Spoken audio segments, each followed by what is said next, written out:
ยไทยไอจากฟ้าเรืองรองแสงทองส่องมาให้ฟ้าต่างสดใสมหาราชาราชินีมิ่งขวัญปวงชนชาว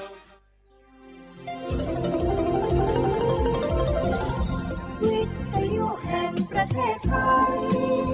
ให้ความรู้คู่ความสุข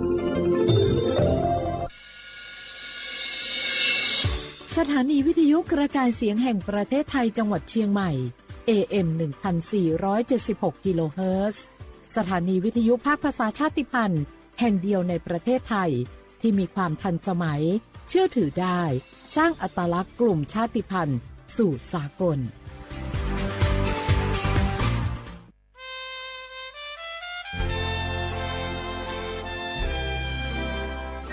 เกิดเป็นคนไทยเติบโตบนผืนแผ่นดินไทยจงภูมิใจในความเป็นไทยชาติไทยเรานั้นนับเป็นชาติที่มีความเป็นมาเก่าแก่ยาวนานเรามีภาษาวัฒนธรรมและมีสิ่งต่างๆที่เป็นเอกลักษณ์ให้เราได้ภาคภูมิใจในความเป็นคนไทยเราควรเห็นคุณค่าและมีความรักชาติหวงแหนแผ่นดินอันเป็นมรดกของบรรพชน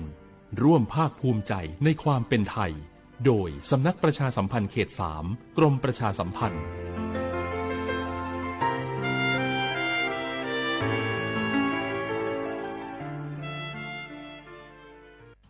บางคนเมื่ออยู่หลังพวงมาลัยเขากลายเป็นสิ่งนักซิ่งทันทีขับรถต้องเหยียบให้มิดต้องเร็วกว่าไกลแต่ยิ่งขับเร็วอุบัติเหตุก็เกิดขึ้นได้เร็วเพียงเสี้ยววินาทีการขับรถเร็วเกินกว่ากฎหมายกำหนดก่อให้เกิดอุบัติเหตุทางท้องถนนมีผู้บาดเจ็บและเสียชีวิตเป็นอันดับต้นๆในแต่ละปีเพื่อความปลอดภัยของตัวคุณเองและผู้ที่ใช้รถใช้ถนนร่วมกับคุณขับช้าๆแต่ถึงที่หมายชัวร์กันเถอะครับรู้รับปรับตัวฟื้นเร็วทั่วอย่างยั่งยืนปรารถนาดีจากสำนักประชาสัมพันธ์เขต 3 กรมประชาสัมพันธ์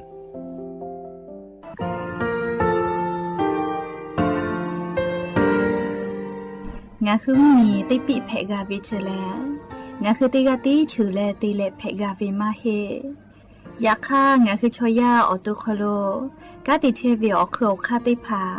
คาชุโยอาชุโยวิโยกาคาเดติเลอติแกกาพุติลาวิทัปาตองาคือชอยาอาสติกาวิโยงาคือออตุคโลออคือคากาติเทวิอือเวอีเวมาโกติยาลิเลทอกาอายีอือเวคาชเวเพวิโยอลากวงาคืออตุคโลอคือคากาติยายามาเตียลาบิลโกงาคือชอยาทอกาอาสติมากาวิคาชูงาคือมีติปิเพกาวิเจแลงาคือติมูติสติเพเลอ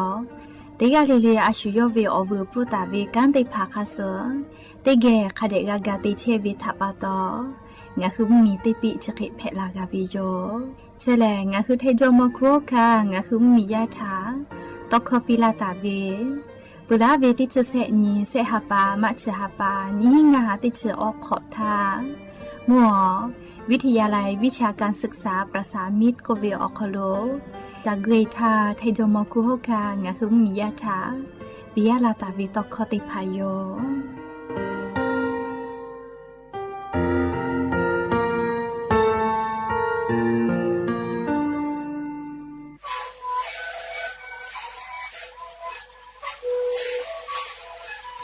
นี่คือหนังสือยาแก้เชื้อวีออกข้อเฉลยและหัวข้อก็คือออกตีจังหวัดที่ไหนเอ็นนาบาเต็งที่โอหาสติกะกิโลเฮเต็งเลเลงหลอกเอาพ่อออกยาแก้เชื้อนาลีตัวและเต็งชิ้นนาลีเล่นถือวีออกยาที่นาลีใช้ต่อแล้วก็มาข้าพเจ้าเต็งเลเลงและหัวข้อก็เชื้อวีและงานและหัวข้อก็คือสมองมาข้าพเจ้าในดีโด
ve ba ma la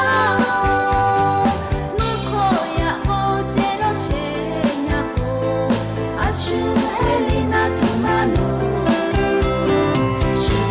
la shwe a pe pa po ne hu la hu ya te chi pe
อบุดาจาวิโย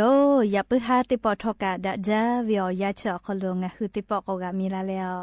จุป้าอุปโลเชตาวิงะคืออวิโอนีราหุยาติพัทะติแกอคอกะกอกะดะกิเชวิทัปปะตออรอเปติกะลิลิทะตาอุยอยาวิโอคโลละเซจาแล้วรายกาอบุดาจากวิโอคโลหะยูลาวิโยแมหาวิโอนีราหุยาคาพอเชพโลเชตาวิคาคิเพเชเลติกะลิลิทอกะจาเมดอเมซุเมกาเมฮาเลดอซาเชอลีนา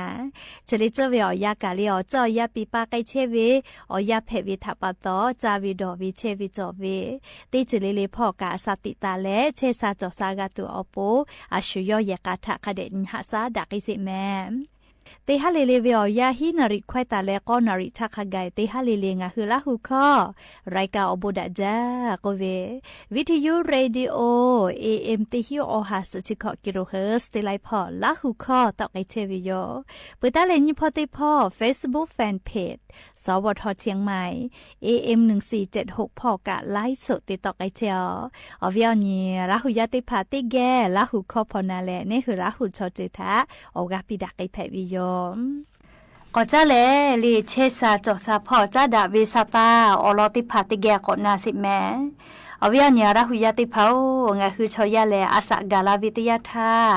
ชื่อนาอูนาวิจิลีอจอมานาคือจุกูนาจอนาอจานาวิก็ลุมอลาวิทยาธาลีงะคือชอยาอาสคัสอานานาบืติพาอานาโกติพาลีอาสคัสมวยวิกาไลจือเพปืวิทัปตอมอลาวิทยาธาลีนิมากะอีเลโอกากะอีไกเลอตุคโลอโคคากะติวิติภากะคเดติมากาเลยยขยอมืออาสาเลกเชวิคเบียตอลาวิโยแมเฮโกลิงะ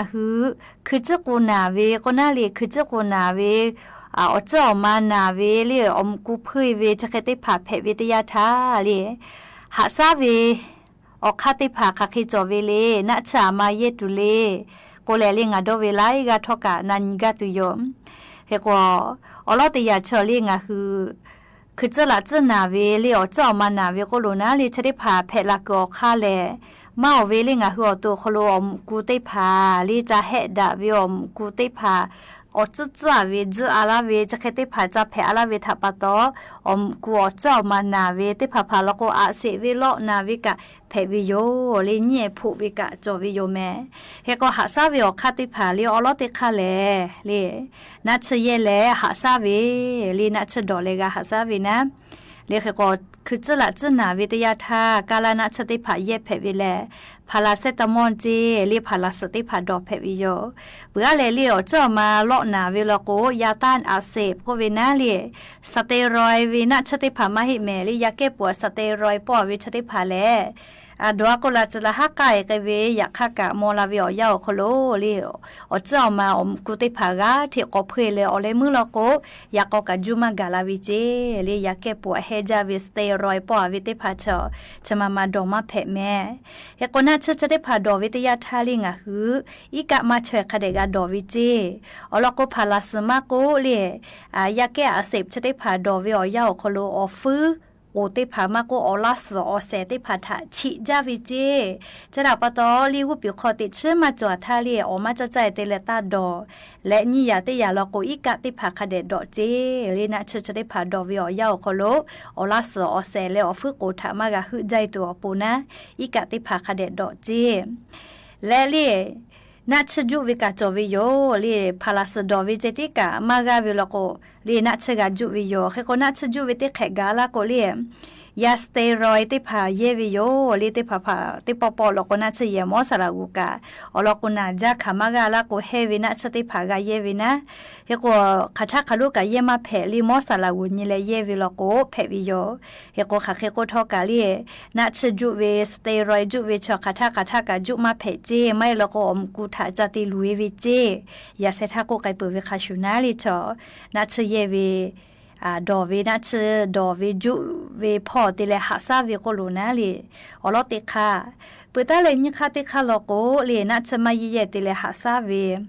อคาเคจอเวเลก็อลอเปิดติคาเลลิงะคืออตัวอาสติคามือเวเชเวจอเวพ่อลิงะคือกาปีปาวิเจเลคือก็อลอติยาเลี้ยงคือ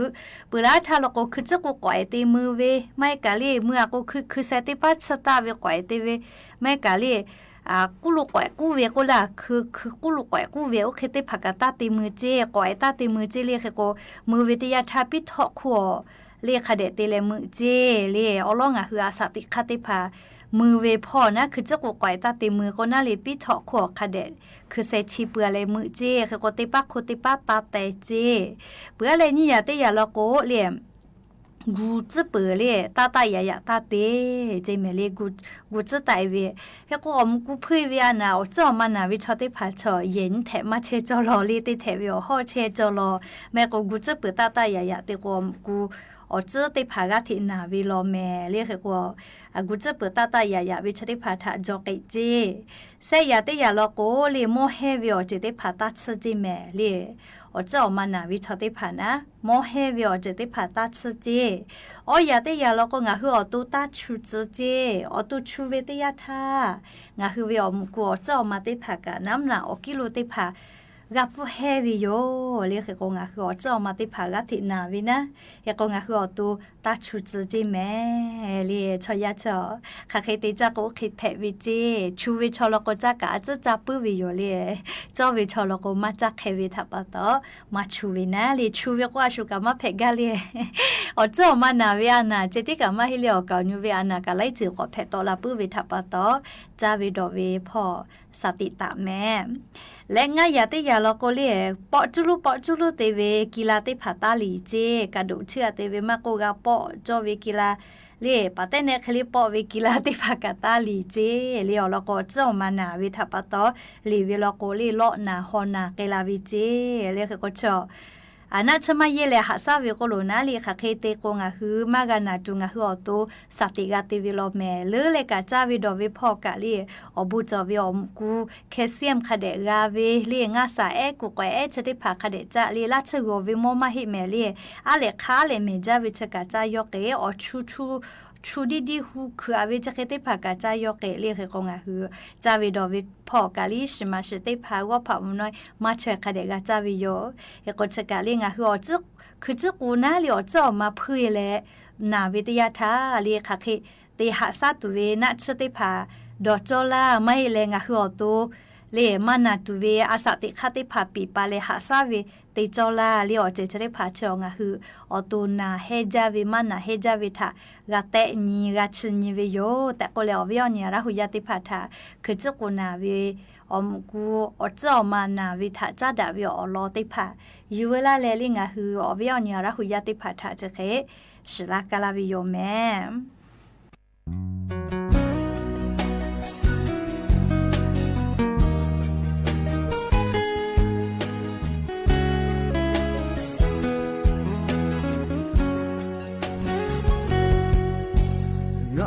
โอโมโอก็เชเบอานาคาเอเตเคเคชูทักมาชูเลโอกุเลลูกุลาเวโลคามากาเลยัลาเบลูเอ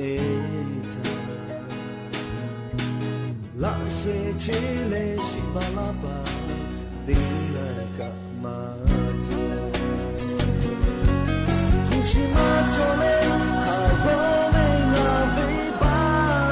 โจลาชูทักมาชูเลเชเบเลโปกลาโอปาโอเอมาโจชาจูชิฟาโกนิเอเปโตเทนาบุเบนีมาชิเอเบชิโจเทโซตาเมลาเบ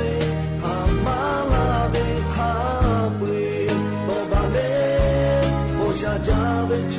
เพลาตุโจจาโย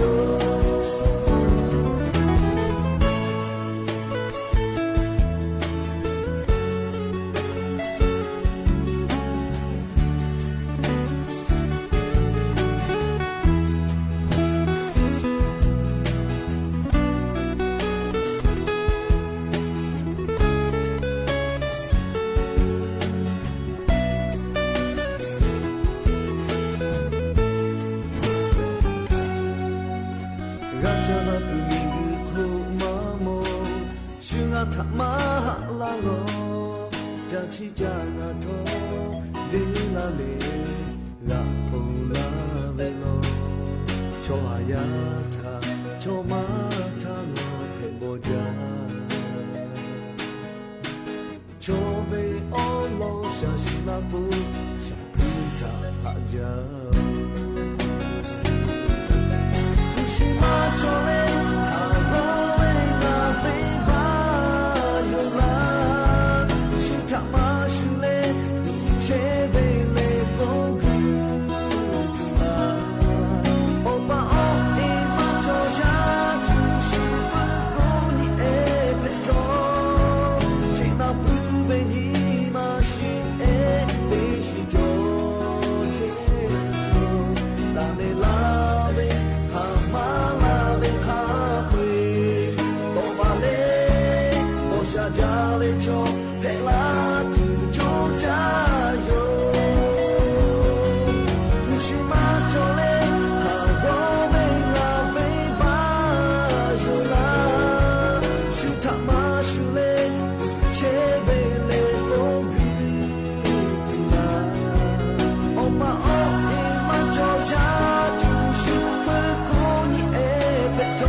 มีกโคโล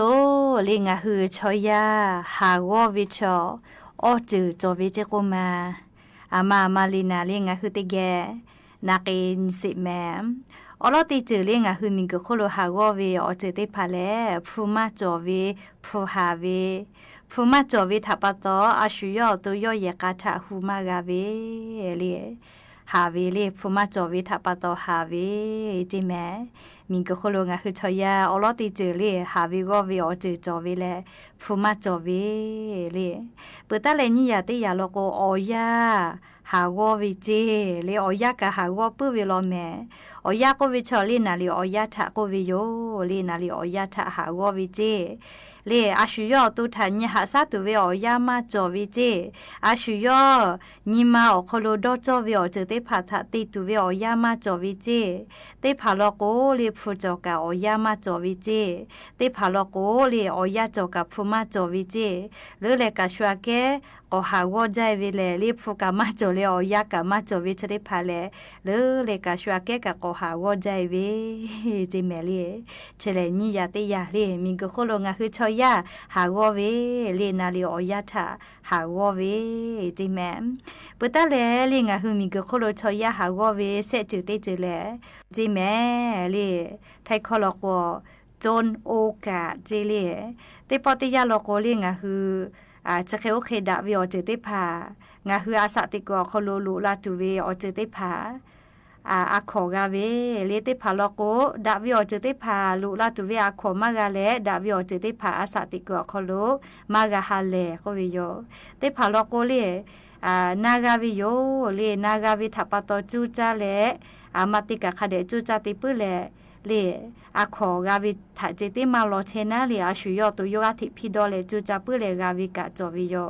ยาคาคาเคโกทอกาเลชอยากาวิอาขอจอมาชุดาเลติพาลอโกดาวิกากาตูอาขอกาวินะติพาลอโกเลหาวิโกวิทะอาขอกาวิกะจอวิโยเลชกะอาขอหาวอวิเจเลงะคือมิงก็โคโลชอยาหาวอวิเซจือเตจือและเลออจือเตจือลอโกดอกคาหาวอวิจิแมเลเชเวเลลีมาเวดอกคาหาวอเวติมูชอเลโอ้ชัวติกะอินเชเวจก็มาชัวติกะกูกะไคเชเวเลอาชุยอตุเพเชเวอจือเตพาทามากะชาเนเตนีกาเวทัปตอเลชัวลอติดอนีชัวลอติโกติไคเชเวทัปตออาชุยอตุอโปอุลามุลาตุดอนีเวมากาวิเจเลจะเคเวติจือเลเลดอกคาหาวอวิทะโกวิโยจิแมอวิอเนียระหุยาติพาวงาฮืออาขอกาวิอจือเตพาเลเลงาฮือดอกคามากะหาวอแมเลดอกคาหาวอเวทัปตอลิงาคือชอยาดาวิอาขอกาเวพุสจออยาจอกาลีดาวิดอกคาลีหาวาลาโกลีอุลามลามากาเจลียะนิงาคืออตัวโทมาติเจหาวอเชเลอาชุยอตุถาอลอหันมอวิลโกลีดอลกอติอคโลอลอกาตุโยยาคาชอติพาลโกอาชุยอตุถาเมื่อนิมามอวิทาปตอลีชุขอนอเลเวชุโกโจขอโคไตเกานะยาคายโกดอมากาเฮเวทัปตอตะลามากาเวลียคือคงคือชอยา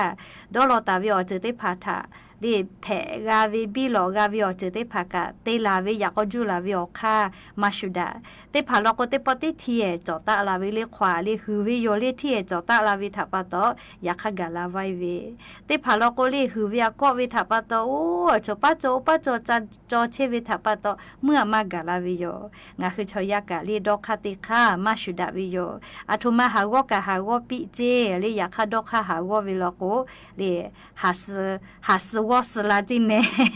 ลีดอกคาตาหาวปิเจลีพุชหาวกะดอกคามาหาววิโลโกลีพุชเตผาจากาตุโยเจพุชจัวเลดอกคาหาววิโลโกกะพุชจัวกะลีงาคือกาจากาโดอุลามุลามากาจิเมลีงาคือดอกคาหาวลาวิโลโกนะพุจอกะมาเยปุโลโกลีพุชปุยปุวิโยเลียวเยปอปุวิมาเฮเลดอกคามาจอวิโลโกพุชกะจอวิกะปุยปุวิโยเอกงาคืออาทุมาหากกะหากโลเลดอกคามาหากวิโลโกติจิเลลิกะ เทศาลาตุโยจิเมลีดอกคามาหาวเวลก็พูกะจอลาตุโยออยากะฟูไปปื้ลาตุโยนาเลเขโกดาเวียขอติพากาเวติยาทาหาหาอยู่กะปุตุโยนาเลเขโกอายิอุจาเวนับเตเลดอกคาตาหาวปีเลฟุชมอจิคามาหาวกะยาปีเลงาหัวตูอคโลดอกคาตาหาวปีแต่ก็แลงาหัวเวียเนี่ยละหุยาติพัทธะมีกุโคโลเลงาคือชอยาหาวเวออจือจอเวรอก็เวอลอติพาอยู่เวลาเลงาหัวเวียเนี่ยละหุยาติพัทธะโอกาปีลาวิโยแม่และอย่าไปหาติปอชลากะลาตุเวอลอสตาติภากะจะใครไม่จะได้โยโลลาเลกากาพนาเลโอกาปีลาเชเวงาคือละหุยาเตกาลิลิกาอบูจาเมเตกาลิลิซุเมกาเมเชซาโจซาฮาเลโดซาปี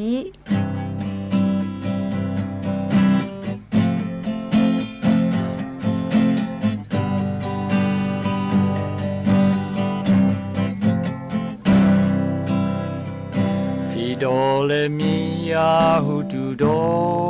เวลาเตควยนี่ควยโอควยมาจาชิโล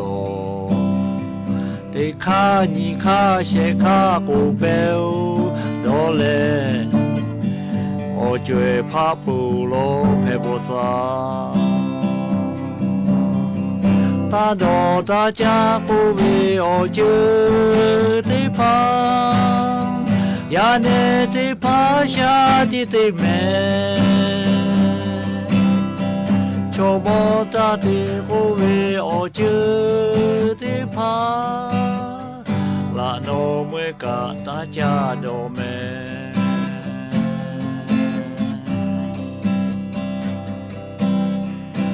โดเลมียาหูดูโดเวลา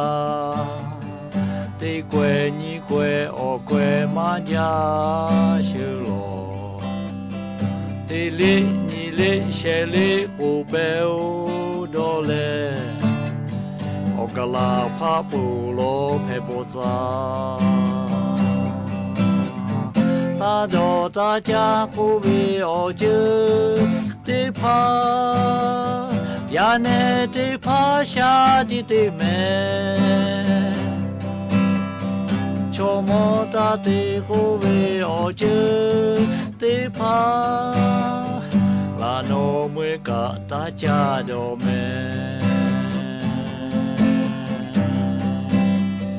มาเตวติมียาหูดูโดเวลาติเชนี่เชโอเชมาจาชิโลติฮีนี่ฮีเชฮีกูเบลโดเลโอกานุติมีเฮกาปูโลเมอาโดตาจากูเวโอจือติพายาเนติพาชาติติเมโชโมตาติกูเวโอจือติพาลาโนเมกะตาจาโดเม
สถานีวิทยุกระจายเสียงแห่งประเทศไทยและเครือข่ายทั่วประเทศเสนอข่าวต้นชั่วโมง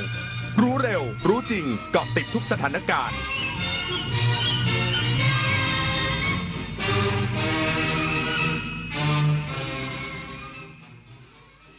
รับฟังข่าวต้นชั่วโมง 21 นาฬิกากับพิญโยรุ่งสมัยกองบัญชาการป้องกันและบรรเทาสาธารณภัยแห่งชาติยังเฝ้าระวังและแก้ไขไฟป่าในหลายพื้นที่อีกสักครู่กลับมาติดตามรายละเอียดครับสัมผัสความเป็นไทยเยือนงานใหญ่เมืองละโวชวนเที่ยวงานแผ่นดินสมเด็จพระนารายมหาราชครั้งที่ 37 จังหวัดลพบุรี 10 วัน 10 คืนกับบรรยากาศสุดตระการตาตื่นตากับขบวนพาเหรดจำลองประวัติศาสตร์มนต์เสน่ห์วัฒนธรรมโบราณสนุกสนานกับการแสดงสุดอลังการ 14-23 กุมภาพันธ์นี้ณพระนารายราชนิเวศนุ่งโจงห่มสบายแต่งไทยไปเที่ยว1 ปีมีเพียงครั้งเดียวห้ามพลาดนะครับวันจันทร์สีส้ม อังคารสีแดง พุธสีส้ม พฤหัสสีแดง ศุกร์สีส้ม ส้มเริ่มส่งผลต่อสุขภาพ แดงมีผลต่อสุขภาพ ปอดเราไม่ปลอดภัยแล้ว หายใจ1 วันเทียบเท่ากับการสูบบุหรี่4 มวน เพิ่มความเสี่ยงมะเร็งปอด 1.4 เท่า งดเผางดจุดธูปหมั่นเช็คสภาพรถเพื่อลดควัน และไม่ลืมสวมหน้ากากอนามัยป้องกันฝุ่นก่อนออกจากบ้าน เช็คค่าฝุ่นที่ Air4 ไทยแอปพลิเคชันกรมควบคุมมลพิษของหลวงไม่ใช่ของเราของหลวงไม่ใช่ของเราเงินหลวงรถหลวงวัสดุครุภัณฑ์หลวงคนหลวงการจะใช้ทรัพย์สินของรัฐหรือทรัพยากรของรัฐได้ต้องมีวัตถุประสงค์เป็นไปเพื่อประโยชน์สาธารณะเป็นหลักเท่านั้นเพราะของหลวงไม่ใช่ของเราหากนำไปใช้ส่วนตัวมีโทษจำคุกได้ของหลวงไม่ใช่ของเราท่องเอาไว้ของหลวงไม่ใช่ของเราคุณหมอคะดิฉันน่ะเป็นหวัดคัดจมูกบ่อยเมื่อยเนื้อเมื่อยตัวเป็นประจำเลยค่ะนี่เลยครับยาวิเศษจะเดินจะวิ่งแอโรบิกขี่จักรยานรำมวยจีนหรืออื่นๆแค่หาวิธีออกกำลังกายที่เหมาะสมอย่างน้อยสัปดาห์ละ3 วันวันละ 20-30 นาทีรับรองหายเพราะการออกกำลังกายจะสร้างภูมิต้านทานโรคทำให้สดชื่นลดความเครียดและป้องกันได้อีกหลายโรคสุขภาพดีสร้างได้ด้วยตัวคุณนะครับกองบัญชาการป้องกันและบรรเทาสาธารณภัยแห่งชาติเร่งประสานพื้นที่เพิ่มการเฝ้าระวังและแก้ไขไฟป่าควบคู่กับการลดจุดความร้อนทั้งในประเทศและประเทศเพื่อนบ้านนายภาสกรบุญยลักษณ์อธิบดีกรมป้องกันและบรรเทาสาธารณภัยเปิดเผยถึงสถานการณ์ฝุ่นในพื้นที่กรุงเทพมหานครและปริมณฑลภาคตะวันออกและภาคใต้ในวันนี้ภาพรวมสถานการณ์ดีขึ้นอย่างมีนัยสำคัญโดยเฉพาะในพื้นที่กรุงเทพมหานครและปริมณฑลเมื่อเทียบกับเมื่อวานส่วนสถานการณ์ฝุ่นภาคตะวันออกเฉียงเหนือส่วนใหญ่อยู่ในระดับเริ่มมีผลกระทบต่อสุขภาพหรือสีส้มแต่มีแนวโน้มที่ค่อนข้างดีมีเพียง17จังหวัดภาคเหนือที่สถานการณ์ฝุ่นละอองค่อนข้างน่าเป็นห่วงอยู่ในระดับที่มีผลกระทบต่อสุขภาพหรือสีแดงในหลายพื้นที่และจากการคาดการณ์ตั้งแต่วันนี้ถึงวันที่24กุมภาพันธ์จะมีฝนเล็กน้อยถึงปานกลางในภาคตะวันออกภาคกลางภาคใต้ตอนบนรวมถึงกรุงเทพมหานครและปริมณฑลส่วนอัตราการระบายอากาศในพื้นที่กรุงเทพมหานครและปริมณฑลในระยะนี้ดีขึ้นยกเว้นภาคเหนืออัตราการระบายอากาศค่อนข้างน้อยจึงจำเป็นต้องเฝ้าระวังอย่างต่อเนื่องโดยเฉพาะในวันที่ 20-25 กุมภาพันธ์ขณะที่จุดความร้อนหรือจุดฮอตสปอตข้อมูลณวันที่ 16 กุมภาพันธ์นี้พบจุดความร้อนจำนวน 2,312 จุดซึ่งมากกว่าช่วงเวลาเดียวกันของปีที่แล้วส่วนใหญ่พบจุดความร้อนในพื้นที่ป่าสงวนแห่งชาติป่าอนุรักษ์และเขตสปก.นอกจากนี้ยังได้ตรวจพบการกระตุกตัวของจุดความร้อนทั้งในประเทศและประเทศเพื่อนบ้านยังค่อนข้างสูงขึ้นต่อเนื่องจึงกำชับให้หน่วยงานที่เกี่ยวข้องในพื้นที่ตรวจสอบและเร่งแก้ไขสถานการณ์ไฟป่าและดำเนินการลดจำนวนจุดความร้อนอย่างเร่งด่วนทรัพย์ทวีศรีวิบูลย์รายงานด้านกรมการขนส่งทางบกยังเข้มงวดตรวจควันดำรถบรรทุกและรถโดยสารต่อเนื่องทั่วประเทศมุ่งป้องกันและแก้ไขปัญหา PM 2.5 จากภาคคมนาคมขนส่งนายจิรุตวิสารจิตอธิบดีกรมการขนส่งทางบกเปิดเผยถึงผลการดำเนินการตรวจควันดำรถบรรทุกและรถโดยสารทั่วประเทศเพื่อป้องกันและแก้ไขปัญหาฝุ่นละอองขนาดเล็ก PM 2.5 ว่าผลการตรวจวัดควันดำวันนี้เจ้าหน้าที่ได้ดำเนินการตรวจวัดควันดำรถโดยสารและรถบรรทุกทั่วประเทศจำนวน548คันพบรถที่มีค่าควันดำเกินเกณฑ์มาตรฐานที่ราชการกำหนดจำนวน7คันส่งผลให้ตั้งแต่วันที่1ตุลาคม2567ถึง17กุมภาพันธ์2568ดำเนินการตรวจควันดำรถทั้งสิ้น 64,173 คันพ่นห้ามใช้แล้วจำนวน834คันจึงได้กำชับผู้ประกอบการและเจ้าของรถทุกคันที่ถูกพ่นห้ามใช้ต้องนำรถไปแก้ไขและนำรถเข้ารับการตรวจสภาพณสำนักงานขนส่งหากฝ่าฝืนใช้รถ โดยที่มีคำสั่งห้ามใช้มีความผิดตามกฎหมายสถานการณ์ไฟป่าเขาบรรทัดด้านจังหวัดตราดเข้าสู่ภาวะปกติหลังหลายพื้นที่มีฝนตกกระจายส่งผลให้ปริมาณฝุ่น PM 2.5 อยู่ในเกณฑ์ดีขึ้น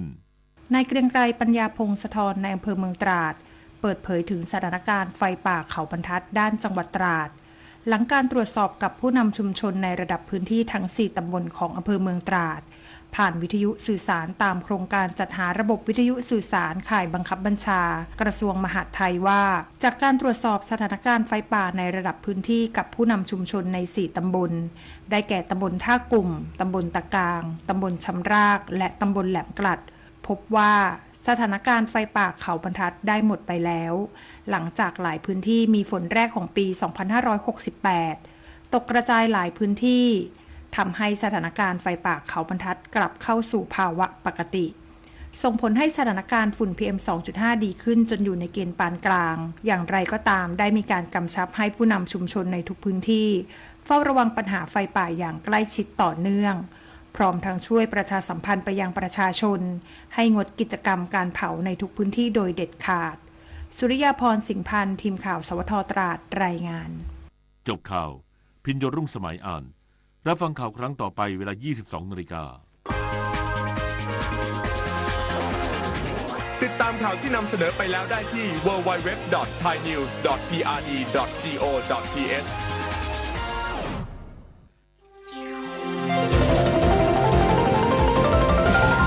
วิทยุแห่งประเทศไทยให้ความรู้คู่ความสุข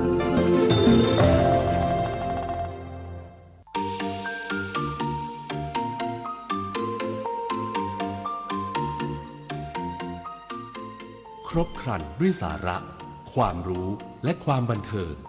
กับรายการสาระสารพัน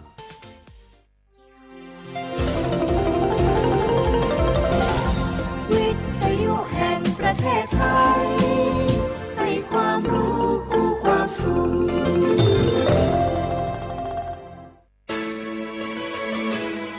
สถานีวิทยุกระจายเสียงแห่งประเทศไทยจังหวัดเชียงใหม่ AM 1476 กิโลเฮิรตซ์สถานีวิทยุภาคภาษาชาติพันธุ์แห่งเดียวในประเทศไทยที่มีความทันสมัยเชื่อถือได้สร้างอัตลักษณ์กลุ่มชาติพันธุ์สู่สากล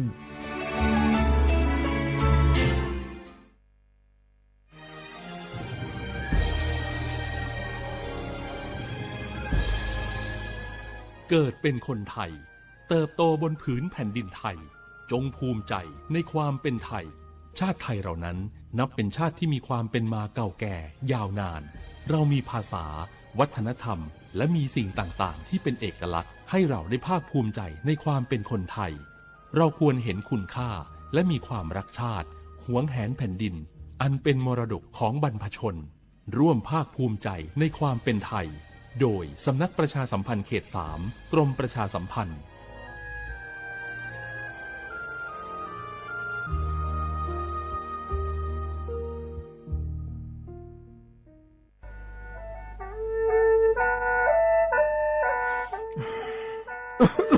Alulu Jose hala PM 2.5 gam Paola famia umati poi mamunga sare mo do chune pe la somia ngome ho ko aduna yo ko na lu ko lo ya same ya mu jo sa do pho ko de le do de ga papa phyon ko de le ho tho yo an papa phyon ko ni de le tho lo mai aduma ga ko ho ko adulwa de na phanga PM 2.5 ga ko na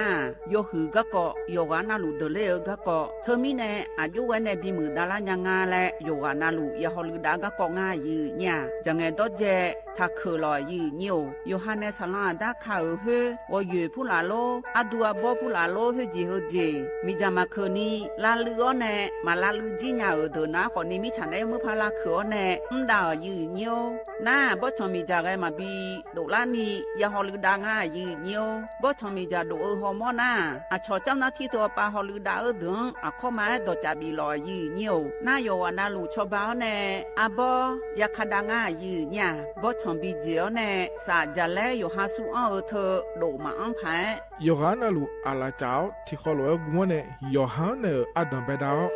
mu da la ne yo ga na lu sa go pa มือดาลาญาผายอดีมาทายช่อหาโยอานาลูห่ออาชอมีหองช่อหาดเดกาลาเดซายอมือวองอัญญาผายยอลอบิโลและโยอานาลูตะกอลวยยาฮอลือดางายีเนียวเฮกันนิยอนดอกบัดาบ้านแนสำนักประชาสัมพันธ์เขต3กรมประชาสัมพันธ์พอปาแนจากการในงา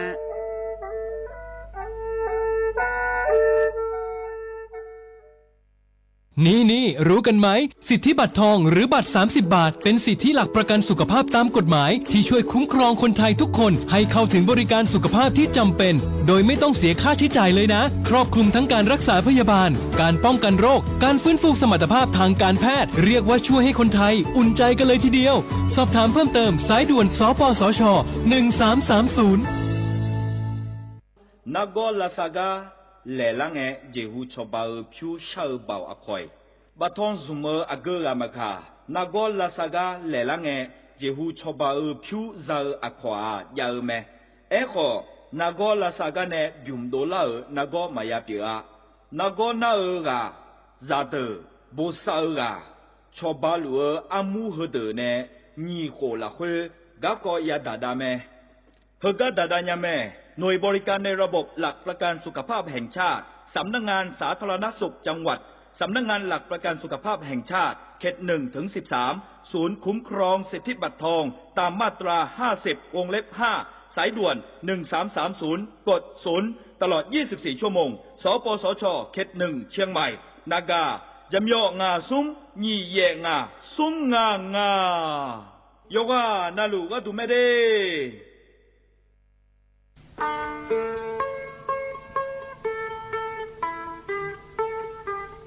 จังหวัดเชียงใหม่พอปานแน่อย่าล้อได้ช่วหาโยอานาลูตะกอลูกมอแน่บ่ชอมีจาทักเดโยฮาแน่จังไงดอเจบิเจทักเดสลองอาดาเมื่อพอปานแน่มีจาทักเด PM 2.5 เธอโยฮาสาวอองแงมามึงงาเจสาหาเล่นนมเธอยืนโยจังหวัดเชียงใหม่พอปานแน่มีจาทักและที่เธอนาขอนี้วัดที่ติบาลาสีอดอมเบลสีอันแน่วัดที่เชงาบาลาสีงาเสียง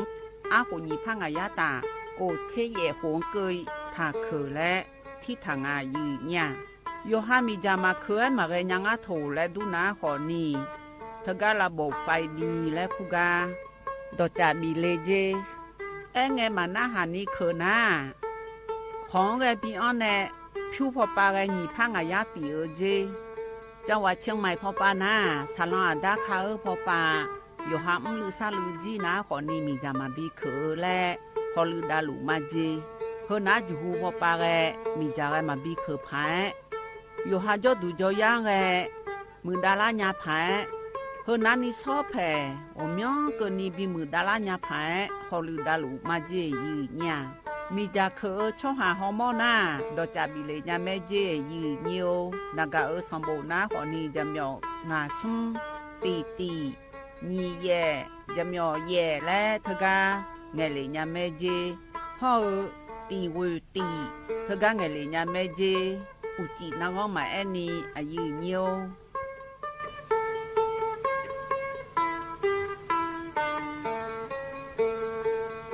ข้าชอเวน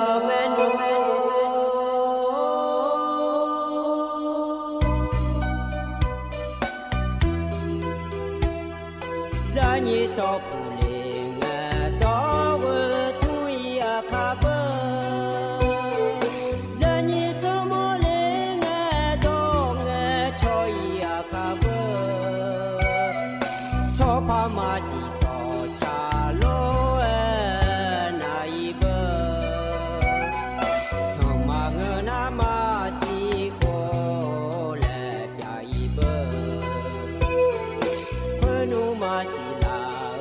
ช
จิพออุดุธรรมะเด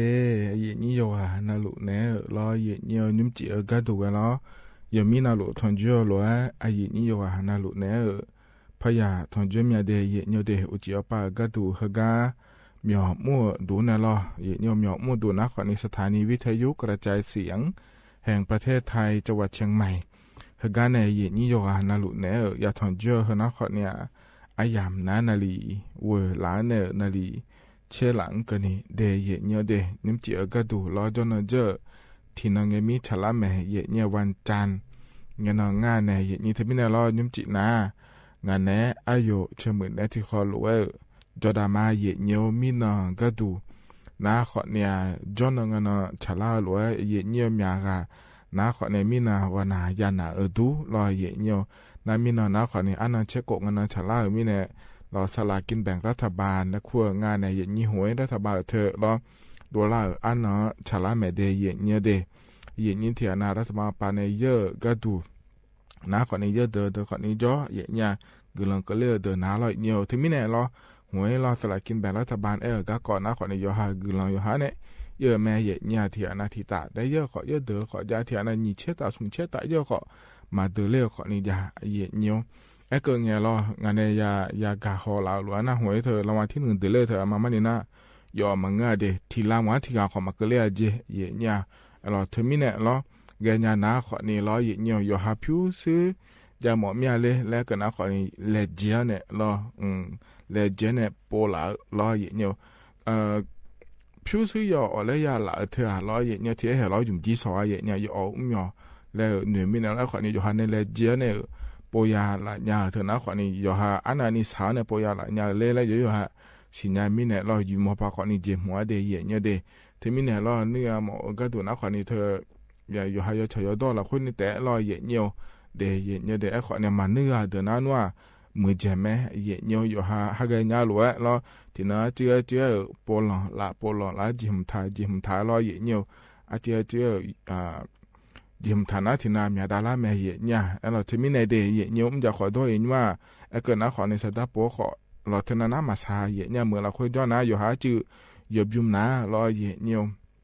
นังเขาปาอยู่หากาอยู่หามนาวุจิอาปาโลเคติกาแต่ก็งอนขอกาจีของป่วยยาเดย์เยเนี่ยเดี๋ยวเขาเนี่ยทอฮาโลชัวฮาทอฮาโลจีขอนิจาไหมอินุมนารอเยเนี่ยตั้งตาปาขอเงือรออยู่หายามจะขอโทษแต่เมื่อเขาปาเนี่ยเงือจีค้าขอนี่แหวยมยาจะขอนี่จ้องหล่อหยาเย็นเนี่ยอยู่หายบยุมเย็ดยาหน้ารอเย็นเนี่ยที่มิเนี่ยรอคือก็หวยหอปลาแล้วแต่มาคุยนี่รอเย็นเนี่ยที่น่ากุนก็เลยแต่อะไรแล้วรออย่างนี้ทุกมันเงือรออยู่หา20,000 ดอลลาร์หมดนะอยู่หาอะไรเนี่ยอยู่หาดูนุ่มเนี่ยรอ ga bia le jia ne da de ye ni yo na lu ga bi ma de ye ni de nim ti ga ti kho lo jo da ma ye ni ho ga myo mo du ho na kho niรัฐบาลgi khaรัฐบาลมyo mi neรัฐบาลga ko adia ne thom ti ga ko lo ye ni adia ta ta do adia akha do ne ye ni yo na lu ya ga ne yu mi nya pha ti ja ga aga inya pha jaga aga da na ne bisi biga ma de ye nyo de dilang mina nga lo ye nyo taga ade ne thom ti taga ye ni ne ya thon ju me ne ye ni o ka thaiกับนายกพอทองทางและคัวอายามละคัวละละบุมีเขาเลยเจเจอย่าเลยเจเจมเลยขอเนี่ย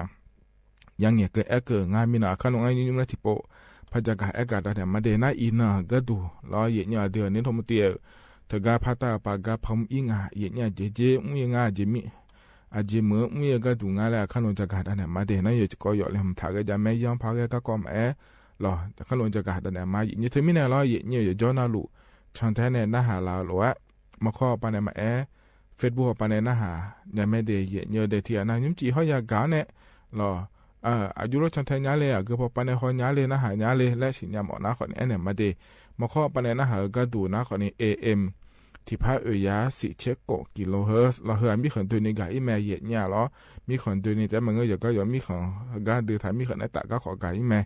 มีน้องเขาในหุ่นนอก็ดูงามาดูตะกาจังหวัดสุโขทัยและคูกาเอียหรอแล้วงานเนี่ยเธออายาดองถาเธอก็เกิดการเลิกมันสีเมียเลยเหรอเลยมาข้อปาพอในนะหาเนี่ยกาลาแม่เย็นโย่รอกาลาเกิดเกิดอิเมเดสุโขทัยเราคุยขอนี่หรอที่มีเนี่ยเราก็ถ่ายมีคนในตาปามาเจหรอพามาเจแม่เย็นเนี่ยที่มีเนี่ยเรามาข้อปาในนะหาก็ดูนะขอนี่เธอก็จะพองานในเราที่พาอุยา4เช็คโกกิโลเฮิรตซ์ AM พอปาในนะหาเนี่ยแม่เดเขาในใจที่ว่าปาก็ดูนะขอใน Facebook ว่าปาในรอเย็นเนี่ยสถานี Facebook ชมยานาสวทจุดเชียงใหม่ AM 1476กิโลเฮิรตซ์และเมเดแต่ก็จะพอเนี่ยช่างแท้เนี่ยนะหาเนี่ยแม่เย็นเนี่ยหรอนะเย็นนี่ Facebook ปาในนะหาลัวนะขอนี่กดไลค์กดแชร์เธอจะไหนเนี่ยแม่เดยกหานะลัวเขาลัวก็ต้องเฉื่อยก็เกาะล้อยากเกิดภายและเดเย็นเนี่ยเดที่เขาลัวจะได้มาเย็นเนี่ยกันเนี่ยนะเย็นเนี่ยอันเนาะจะแม่จะกะได้เนี่ยมาเย็นเนี่ยนิ่มจีเฮกาเย็นเนี่ยทอนจ่อเดือขาอันเนาะนะเซที่น่ะฉลาดงาเดเย็นเนี่ยเดบลาสินีซีอาโคนาขอเนี่ยเซที่โคล้อเย็นเนี่ยอีน่ะนาโคเกินงาเดเย็นเนี่ยเดเธอเซที่น่ะฮอเนี่ยเซที่โคฉลาดมีแน่ล้อเย็นเนี่ยถ่ายอันนั้นอีน่ะวันจันทร์อันนั้นเชสิบลาสินะกุมภาพันธ์อาโคนาขอเนี่ยนิพังอายาโกเชเย่เดเย็นเนี่ยเดเฮนาขอเนี่ยโคโตละโตล้อเย็นนี่นะทอนจ่อนิ่มจีอายามละค่อยเย็นเนี่ยอันนั้นก็เลยมถาเฮมาจะกาดในมีนายรอดชาติยุ่งจ่อแม่นะฮะดามายีเนียว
ตะเกอแล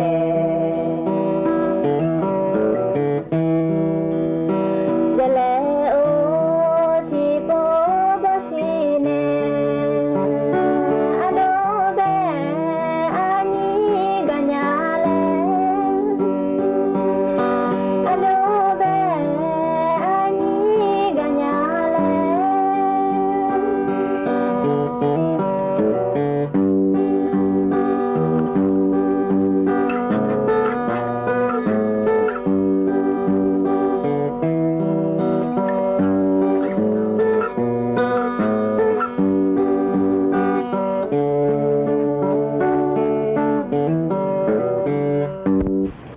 เธอนะขอนี่ตัวใช้ไปเบียวแล้วก็เยี่ยเยี่ยมพอในบินอาหารดาวล้อ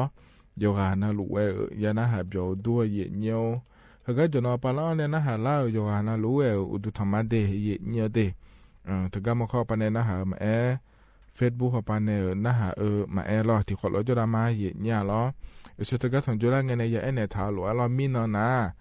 เดือนในรัฐมนตรีล้อนางสาวแพทองทาน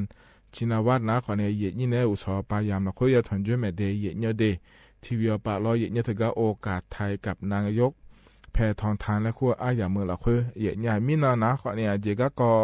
เธอถึงจุดเนี่ยจะกายอากาศได้เนี่ยก็ดูงานเลยแล้วก็นะขอเนี่ยถึงก็ระบุมีของยาเลเกกาล้อถึงก็เธอก็ยังเนี่ยเกงาเดล้อเยี่ยเนี่ยก็หัวนะขอเนี่ยถึงก็ไทยมีของเขาในระบุมีของชตลางาเชี่ยวหัวพระชาลาอาอย่างละคุย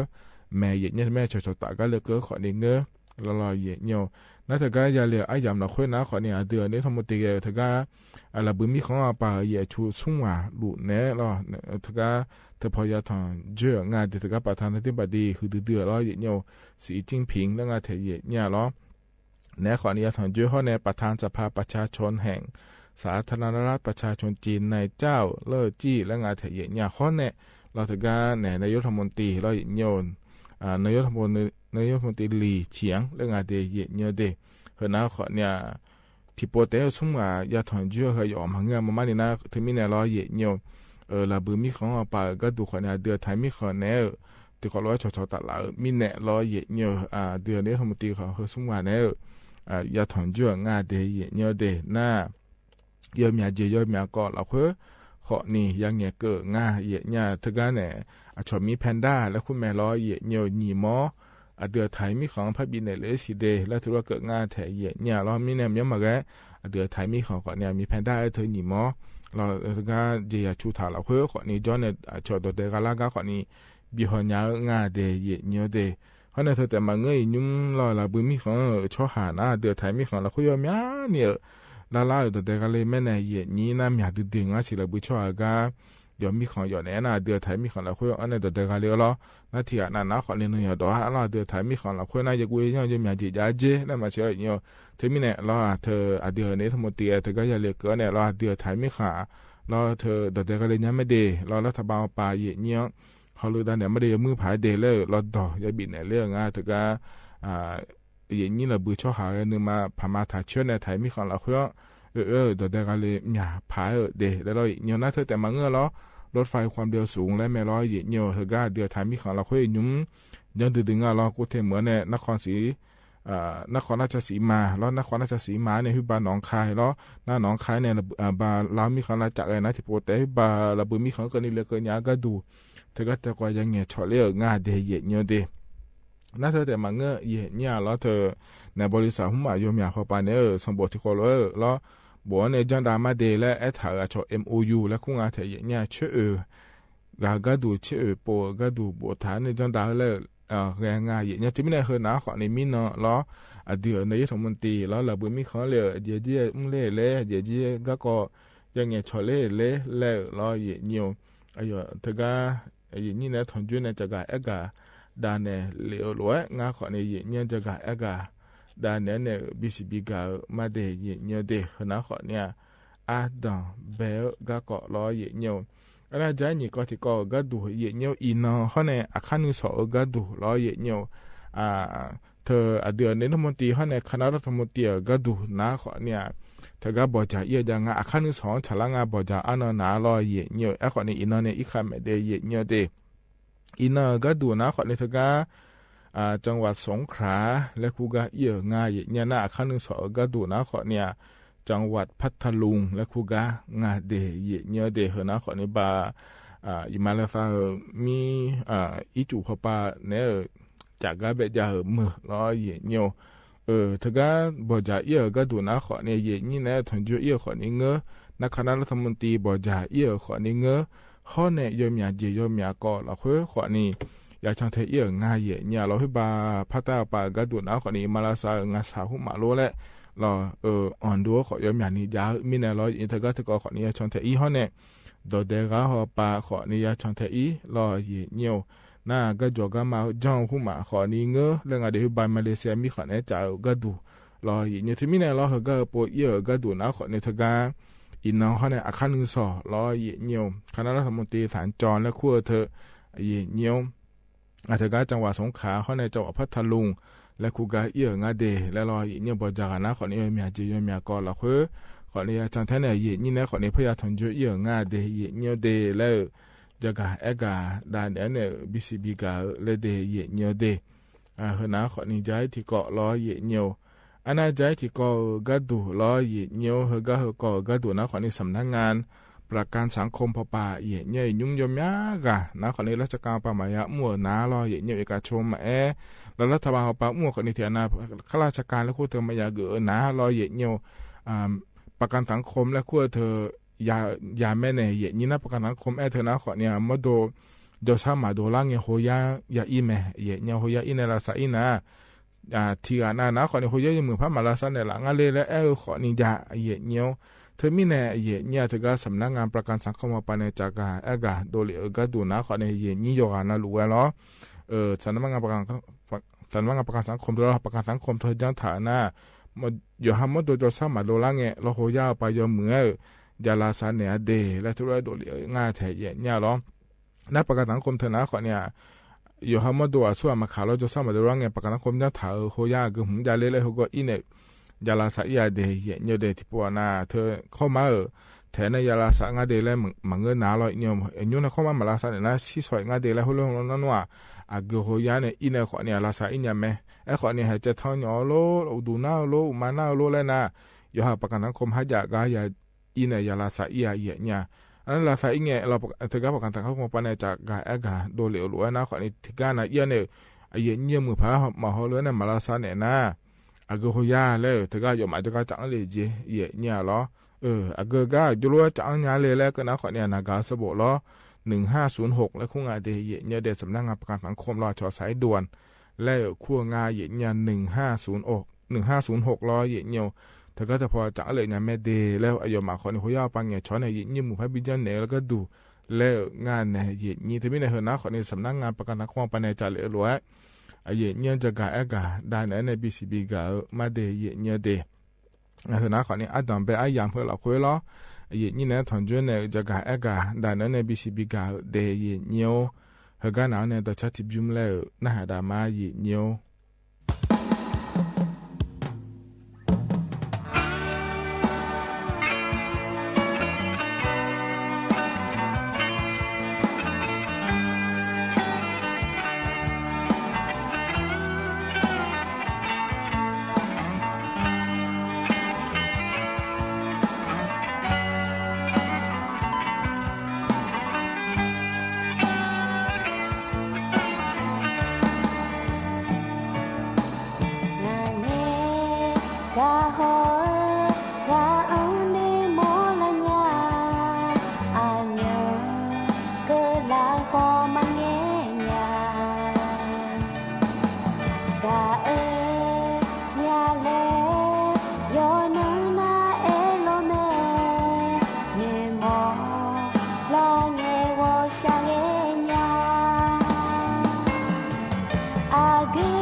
แต่น้าขอนี่ต่อชาใจจีบิมล้อเยี่ยเนี่ยพังเนี่ยบินาหาดาล้อยกว่าน่าลุเวอาจจะน่าหาเบียวดูเดเยี่ยเนี่ยเดจนอปาล้อเนี่ยน่าหาลายกว่าน่าลุเวอุดุธรรมะเดเยี่ยเนี่ยมาข้อปานเนี่ยน่าหามาเฟซบุ๊กปานเนี่ยน่าหามาล้อยุ่มจีน้าขอนี่จอนนเจอที่นงเงมีฉลาแม่เยี่ยเนี่ยวันจันทร์กันงานเนี่ยล้อที่ไม่ได้ยุ่มจีน้างานเนี่ยอายุเชื่อเหมือนนะที่ข้อลุเวจอดามาเดเยี่ยเนี่ยเดอย่างนี้เฟซบุ๊กปานเนี่ยน่าหาลัวนะขอเนี่ยกดไลค์กดแชร์เธอจนเนี่ยแม่เดเยี่ยเนี่ยก็เนี่ยนะล้อก็แหลมถ่ายเยี่ยเนี่ยพัฒกาดันเนี่ยมาเยี่ยเนี่ยล้อถ้ากระทรวงแรงงานและงานไทยเยี่ยเนี่ยเดือไทยมีของช่วยหามาชอยมีของกาลังเนี่ยเดือไทยมีของกระจำจะขอดอลลาร์มารอฮอลูดาเขาปานเนี่ยจากอากาศโดนหน้าเยี่ยเนี่ยอินุ่มรอเยี่ยเนี่ยเธอเนี่ยเดือไทยมีของเราคือรอชอยมีของช่วยหาพลาดองเงี้ยเธอลากาคู่เธอหัวล่างเจเลยเยี่ยนี่น่าไทยช่วยหาคนอิสระงานเธอเนี่ยยมยากาล้อขั้วปลาล้อพลาดอจกเนี่ยอย่างสบไม่หมดมีอะไรเลยและเจเนี่ยจอหลังเงี้ยสายเงี้ยกางมัวขอมาจากล้อสมบูรณ์จดูที่กานะล้อเงี้ยเธอชอบมีข้างชอบหาพลาดอเงี้ยเธอสุดท้ายสมบูรณ์จดูกาบีลาเนี่ยบีหัวล้อเงี้ยเธอมีเนี่ยเฮกาหัวมัวเฮน่าขอนี่ยอบังเดและก็งานไทยเนี่ยล้อชอบต่างดาวแล้วคู่งานล้อเงี้ยคือบาฟิลิปปินส์ชอหาโลมามีของชอหาโลแล้วรอเยเนียวเฮ้ยพอปานาพลาดอเงียนเยเนียวเธอมีเนี่ยเราเถียนาเธอเดือไทยมีของเราคุยอ้องเงียนารอเยเนียวดอเดกาเกือเนี่ยรอเลยเยนี่ดอเดกาเธอเกือเนี่ยกาหัวเลียเจเยเนี่ยนะหัวเลียเงี้ยอยู่มาพลาดอล้อภาษาอังกฤษแล้วคุยเธอสิญญามีเนี่ยรอเยเนียวเฮ้ยเธอสบจดูหังการออีกาปุ่ยงาเจคู่เกี่ยก็ดูเดี๋ยวมานี่นะเธออายุมากัมเล็กก็ดูนะกัมเล็กก็ดูเดี๋ยวก็ยังจังได้รอเยี่ยตัวเด็กก็เล่นมังเงเดียเยี่ยเดียไอ้ขวานเนี่ยฮิโรจันนะขวานนี้ยศหางแล้วที่มีเนี่ยตัวเด็กเล็กก็รอเยี่ยกัมหิเลงาเจเลยเยี่ยนี่นั่นสมบูรณ์ดูที่กันนะรอแล้วเธอก็คู่เธอเดอรอเธอก็มุ่งเลยเธอเดอรอคู่ขวานมังเงเดียมานี่นะรอเธอก็มุ่งเลยเธอเดอพลาดอสิญญาและอัพบาลาสิเปก็เท่านั้นบินมายาสางและเทมินเอโฮยาโฮสมบูรณ์ดูล้อกาบิมเลงาเจเลยนี่เทมินเอล้อเหตุถ่ายช่วยคนนี้กามัวมาจานิเปลังอาเธอล้อสมบูรณ์จอลาเนี่ยคู่พลาดอเมเธอก็อิมาเลเธอล้อเยี่ยมินเอยุ่มก็ละค่อยชอบเธอลุงอาเดเธอกาเนี่ยกระทรวงแรงงานและคู่ป่าอาสัวมาขาล้อทัวร์ละอ้อเนี่ยหัวละเนี่ยบินยานะรอเยี่ยสดัดเตียแต่มังเงอรอเนี่ยเนี่ยบาพอบิวเยเจเยี่ยน่าสดัดเตียอันยาบาก็นี่เตียก็ดูง่าและก็นักขอเนี่ยงาผ้าบาเนี่ยงามือบางก็นี่เดแล้วงาแต่เฮน่าเธอกาละอันเนี่ยลารอเยี่ยน่าสบจะดูเขาปาเยี่ยสบจะดูปาขอเนี่ยยอมาเธอกาเหเฮก็บิเธอกาเนี่ยกะมัวก็ดูแล้วล่ะมังก็ดเดกาลาเลล่ากาลอเธอกาโฮยาโฮเลโฮเฮลอเยี่ยกาบิลาเนี่ยสมบูรณ์บิเมล่านะอายุมันเนี่ยนะขอเนี่ยล้อที่มือบานเนี่ยที่เสบานก็เนี่ยที่เจเดย์เนี่ยเดน่าที่โปรแต่มันเงยโปสมโปล้ออยู่เจมาเจงที่อาแต่มันเงยบิมัวนี่อาสมาขอเขาล้อบิลาเนี่ยเป็นเนี่ยนะขอเนี่ยล้อเนี่ยขอบิเอเจสมบูรณ์ดูล้อถึงก็ชุกกาล้อเนี่ยห้อเนี่ยสดัดที่เขาปะก็ดูนั่งงามือบานเนี่ย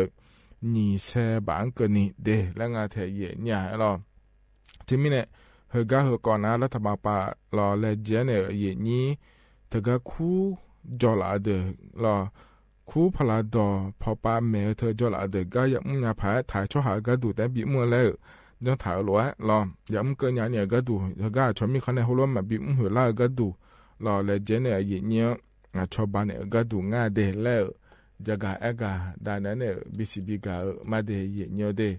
เขาเนี่ยเราเนี่ยจะที่ก็ดูนะคนนี้ยุมรัฐบาลปาก็ดูนะคนนี้ยอมมีเขาปาที่เขาหลวกุมันเนี่ยเนี่ยอัดเดือถ่ายช่อหาเขาเนี่ยชอบมีคนจ่อช่อหาที่เขาหลวกุมันเนี่ยบริษัทเขามาพังเนี่ยเราเนี่ยสตาร์เขามามีจากก็ดูจังโดเลยเธอเดือเราเนี่ยเราอยู่บ้านแล้วเลเจลเจเดยเนี่ยเดยมอย่างนี้จงยมอย่างนี้ยังไงเนี่ยชอบมีคนจ่อช่อหา พอปานะที่กันนะผิวยอมอย่างนี้ใจไม่เนี่ยอาเดือถ่ายชั่วโปเลที่ขอรู้ว่ามั่วเกินเนี่ยบริษัทหุ่มมาพอเนี่ยไอ้เนี่ยไม่ซื้อละไอ้เนี่ยสตาร์ละจ่าละเฮเดอแล้วหยอกอ่อนละแล้วหยอกหุ่มมาหน้าขอเนี่ยเธอเนี่ยยอมบังเจโลแล้วเนี่ยมึงหน้าขอเนี่ยภาษีว่ามาโดนเนี่ยเฮละโลเฮก็เดือดยอมอย่างนี้จงไงเจที่ไม่เนี่ยยุ่งละทับหอปาเฮก็เฮเดืออยู่บ่อยจะได้เนี่ยเดเจลังเนี่ยที่น้องหัวก็ดูมีน้องหัวแล้วมีน้องหัวบลากุเสียเนี่ยที่น้องหัวก็นี่เราเธอก็จะเดือเนี่ยแต่ยาตาหนีเชปเราพิวปาเอกนะคนนี้ถึงมือหนีพระยาวเชียงงานลำบากเบียเนี่ยก็ดูงานเธอก็จะปนทุลเนี่ยก็ดูนะเราเนี่ยเธอมีเนี่ยเราจีนี่ออนไลน์หุ่มหัวปายังไงเรามือพระชดเชยเขาเดียเนี่ยเดียกึมพามาทานยาพระงาโลอยู่งาแล้วเราเนี่ยเหมือนนะคนเห็นเขาก็เดินเนี่ยหัวล่าโลยินมีสิ่งที่เขาโลก็บิมเนี่ยเธอได้หัวโลยาโลและเอล่านะคนนี้จังเลยนะเราสะดาสมีเราเนี่ยหัวโลสาระเบอที่ไม่ได้อยู่นะรวยยังจังอะไรแล้วทำมาปากคนนี้เลยจะตื่นแม่เนี่ยหัวโลชนเนี่ยไม่ใช่หมายพิเศษก็ดูโลแล้วคนเนี่ยเนี่ยตื่นง่ายเนี่ยคนเนี่ยที่น้องใช้คนที่น้องคนเนี่ยมีอะไรมีเนี่ยอยู่นะรวยยังจังง่ายเดียเนี่ยเดียขณะขอเนี่ยต่อหลุดล้อยุ่มเจียกายนี่นะทางเจ้าอายามเฮเราคุยล้อจะกะเอกะได้นั้นเนี่ยบิสิบิกายเนี่ยเฮกันเอาเนี่ยต่อชาติจุ่มเล่พานะหาดามา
เธอนะขอนี่ต่อชาใจที่บิมรอหาเยเนี่ยพอในปีหน้าหาดาวเหรอโยกหานาลูเยนะหาเบียวดูเยเนี่ย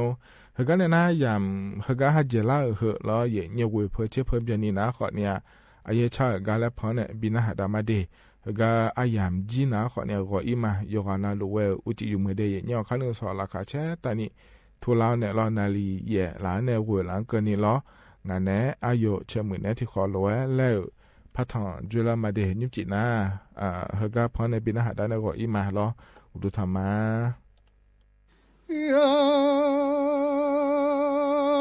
บุตรสัจญ์สอทินดังหล่อนูนักชมยศติจีนักหล่อนัวยิชุเชกขังรันดุจอยิชุเชเปียขังดุจาจากาเลงดี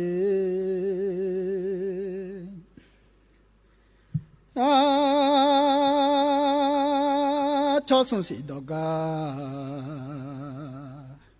ว่ายิชุเสียวดอแต่ดอกจงไหลละยันยาสุญญาดอกกาว่ายิชุเนื้อดอกเพดอกจังลาลายอดได้อยู่มาทุมอยาจังทุลาอ๋อเนื้อไม่ยอมยังจังยอจังยอลากาเลียวอาชอสงสินดัวดอกกาลัวองดอกจงดีสุญญาดอกาโอดอกจาเงมาลุญญาเลลมาดูอามังอาหาติกาดาเชเลลากาชมยศติจีดาลอนัวโอมาชาดจิชงยะชงอังเลจาติจมายะละมาจาดติจมากังสงข้าวดูวันเดลยูงอก็เจอข้าจัดยายา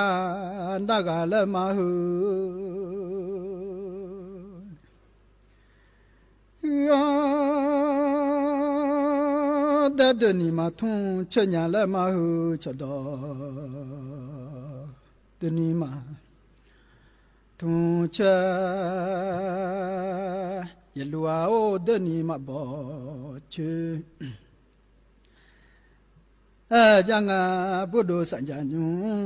ทินตังเล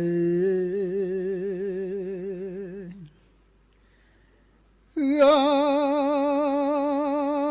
เพื่อนเอาเยลูที่ล้อเลเจดีหูคอ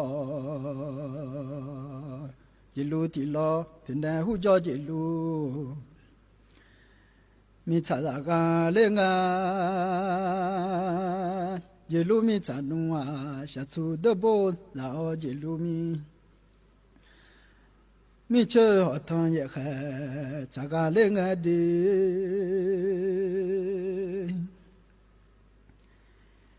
ยามาบอยโอคาคาเลบอตูกาจังหายาขอขจรชอยาพิงบ้าขจรลาลีลานิยาดีงาหามากามาซาญาลดียาขอมาขายงายาจอมาสัญญาลายาพิมาขาอยู่จามาทุงญา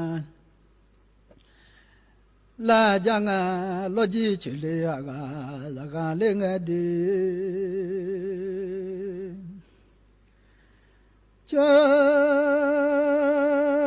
လေချရာဟောလောတော်ဒီခုံ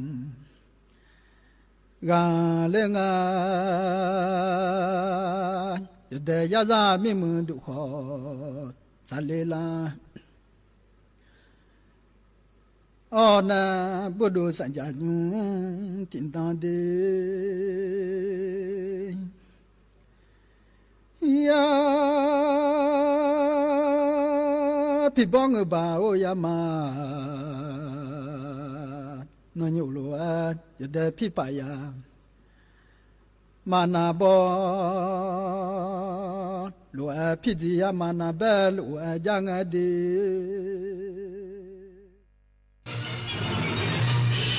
สถานีวิทยุกระจายเสียงแห่งประเทศไทยและเครือข่ายทั่วประเทศเสนอข่าวต้นชั่วโมงรู้เร็วรู้จริงเกาะติดทุกสถานการณ์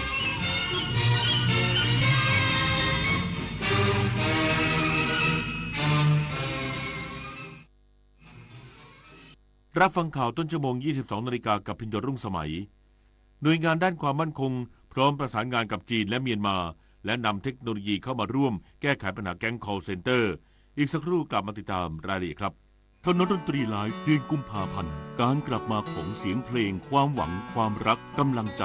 กับบุษภรัตน์พันกรวีแดงโฮปพร้อมด้วยลูกโซ่ลูกศรและเพื่อนๆปิงปองศิรศักดิ์น้ำข้าวเกลือที่ตาลชลีวันศุกร์ที่ 21 กุมภาพันธ์ 2568 เวลา 18 นาฬิกาณห้องออดิทอเรียมอาคารศูนย์ปฏิบัติการถนนวิภาวดีรังสิตดินแดงติดต่อเข้าชมโดยไม่เสียค่าใช้จ่ายได้ที่ Facebook ถนนดนตรีเรายังเป็นนักเดินทาง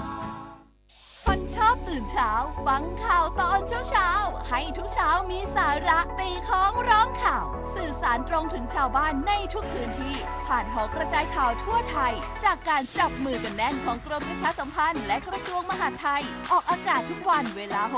6:30 น.ถึง 6:45 น.ในรายการข่าวยามเช้า FM 92.5 เมกะเฮิรตซ์ทางสถานีวิทยุกระจายเสียงแห่งประเทศไทยและเครือข่ายทั่วประเทศสถานีวิทยุกระจายเสียงแห่งประเทศไทยกรมประชาสัมพันธ์ขอเชิญทุกท่านร่วมตอบแบบสอบถามความพึงพอใจผู้ฟังรายการสาระนานากับสารานุกรมไทยประจำปี 2568 ผ่านทางออนไลน์เพื่อให้เราสามารถพัฒนารายการให้ตรงใจผู้ฟังมากยิ่งขึ้นท่านสามารถติดตามรายการนี้ได้เป็นประจำทุกวันในช่วงข่าวภาคเช้าเวลา 7 นาฬิกาทางสถานีวิทยุกระจายเสียงแห่งประเทศไทยสามารถร่วมตอบแบบสอบถามได้ง่ายๆเพียงเข้าไปที่เพจ Facebook ของสถานีวิทยุกระจายเสียงแห่งประเทศไทยหรือเพจรายการข่าวยามเช้าบันทึกสถานการณ์ค้นหามาเล่าและหมุนตามวันพร้อมลุ้นรับของที่ระลึกสุดพิเศษจากเราโดยจะประกาศผลผู้โชคดีในเดือนพฤษภาคม 2568 อย่าพลาดโอกาสดีๆแบบนี้นะคะมาร่วมกันพัฒนารายการที่ดีเพื่อคุณและสังคมไปด้วยกันกับสถานีวิทยุกระจายเสียงแห่งประเทศไทยโฆษกกระทรวงกลาโหมยืนยันกระบวนการส่งตัวเหยื่อแก๊ง call center รัฐบาลไทยจีนและเมียนมามีการประสานงานอย่างใกล้ชิดทุกขั้นตอนภายใต้กลไกการส่งต่อระดับชาติพลตรีธนาทิพย์สว่างแสงโฆษกกระทรวงกลาโหมกล่าวถึงกระบวนการส่งตัวผู้ที่ถูกหลอกไปทำงานในฝั่งเมียวดีกลับประเทศไทยว่าเป็นความร่วมมือระหว่างรัฐบาลเมียนมาและรัฐบาลไทยโดยมีคณะกรรมการชายแดนส่วนท้องถิ่นไทยเมียนมาหรือ TBC เป็นผู้ประสานงานหลักซึ่งฝ่ายเมียนมารับผิดชอบการรวบรวมรายชื่อและข้อมูลของผู้เสียหายในขณะที่ฝ่ายไทยจัดเตรียมสถานที่และขั้นตอนการรับตัวโดยใช้กลไกการส่งต่อระดับชาติหรือ NRM และกำหนดให้สะพานมิตรภาพไทยเมียนมาแห่งที่ 2เป็นจุดรับส่งส่วนการคัดกรองและตรวจสอบว่าเป็นกลุ่มจีนเทาหรือเหยื่อที่ถูกหลอกมาทำงานนั้นมีความละเอียดอ่อนและต้องประสานความร่วมมือกับหลายหน่วยงานเพื่อร่วมกันประเมินและตัดสินใจเกี่ยวกับสถานะของบุคคลนั้นยืนยันว่ารัฐบาลไทยรัฐบาลเมียนมาและรัฐบาลจีนมีการประสานงานกันอย่างใกล้ชิดในทุกขั้นตอนตรินยวิทย์เปี่ยมสมบูรณ์รายงานขณะที่สำนักงานตำรวจแห่งชาติเตรียมใช้แพลตฟอร์มร่วมกันทำงานในการแก้ปัญหาแก๊ง call centerพลตำรวจเอกชัชชัยปิตานิรบุตรเจริญตำรวจแห่งชาติในฐานะผู้อำนวยการศูนย์ต่อต้านการค้ามนุษย์และผู้อำนวยการศูนย์ป้องกันปราบปรามอาชญากรรมทางเทคโนโลยีสำนักงานตำรวจแห่งชาติ ปิดเผยภายหลังการประชุมความร่วมมือในการแก้ไขปัญหาอาชญากรรมข้ามชาติแก๊ง call center ครั้งที่ 2 ซึ่งเป็นการประชุมหารือร่วมกันกับเอกอัครราชทูตจาก 5 ประเทศและผู้แทนสถานเอกอัครราชทูต 18 ประเทศรวมทั้งองค์กร UNODC และ SSI เพื่อประสานความร่วมมือและเปลี่ยนข้อมูลเดินหน้าปราบแก๊ง call center และช่วยเหลือคัดแยกเหยื่อพร้อมกล่าวว่าในการประชุมครั้งนี้ได้มีการประสานความร่วมมือกับสถานทูตทุกประเทศในการแลกเปลี่ยนข้อมูลร่วมกันในเชิงลึกและ IP address เพื่อสามารถตรวจสอบจุดที่ตั้งของแก๊ง call center ว่าอยู่ในบริเวณใดบ้างโดยทางสำนักงานตำรวจแห่งชาติได้สร้างแพลตฟอร์มสำหรับแลกเปลี่ยนข้อมูลระหว่างกันเพื่อให้การทำงานเกิดความสะดวกมากยิ่งขึ้นธนพร ปรุณฤทธิ์รายงานผู้นำสหรัฐเตรียมหารือกับผู้นำรัสเซียเพื่อเจรจาหาข้อยุติสงครามระหว่างรัสเซียกับยูเครนในอนาคตอันใกล้ประธานาธิบดีโดนัลด์ทรัมป์ผู้นำสหรัฐเปิดเผยกับผู้สื่อข่าวเมื่อวันอาทิตย์ที่ผ่านมาตามเวลาท้องถิ่นที่ระบุว่าเขาอาจพบกับประธานาธิบดีวลาดิเมียร์ปูตินผู้นำรัสเซียในอนาคตอันใกล้เพื่อหารือเกี่ยวกับการยุติความขัดแย้งระหว่างรัสเซียกับยูเครนที่ยืดเยื้อมาเกือบ3 ปีพร้อมเน้นย้ำว่าประธานาธิบดีปูตินและประธานาธิบดีวลาดิเมียร์เซเลนสกี้ผู้นำยูเครนต้องการที่จะยุติความขัดแย้งระหว่างรัสเซียกับยูเครนอย่างไรก็ตามประธานาธิบดีทรัมป์ไม่ได้เปิดเผยรายละเอียดเพิ่มเติมเกี่ยวกับการหารือดังกล่าวทั้งนี้ความเห็นดังกล่าวมีขึ้นขณะที่ทางการสหรัฐและรัสเซียกำลังเตรียมความพร้อมสำหรับการเจรจาสันติภาพเพื่อยุติสงครามระหว่างรัสเซียกับยูเครนที่ซาอุดิอาระเบียในอีกไม่กี่วันข้างหน้าจบข่าวพิญโยรุ่งสมัยอ่านและฟังข่าวครั้งต่อไปเวลา 23:00 น.ติดตามข่าวที่นำเสนอไปแล้วได้ที่ www.thainews.prd.go.th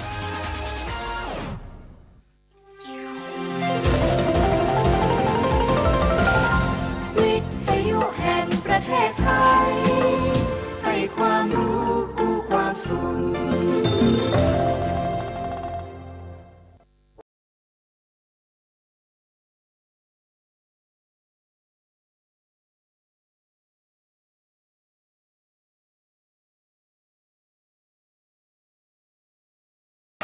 ด้วยความภาคภูมิใจ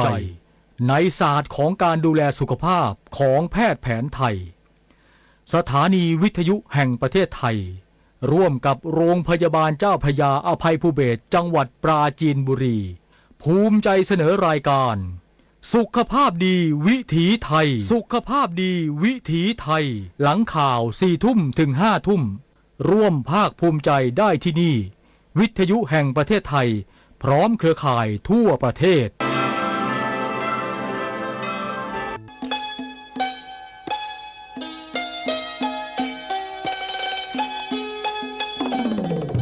คนไทยต้องช่วยไทย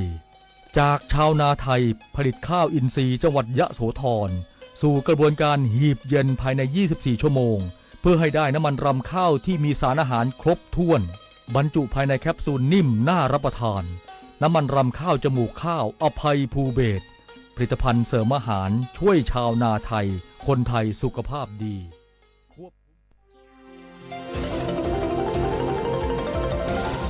วิทยุแห่งประเทศไทย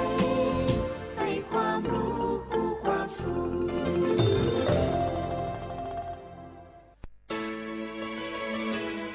สถานีวิทยุกระจายเสียงแห่งประเทศไทยจังหวัดเชียงใหม่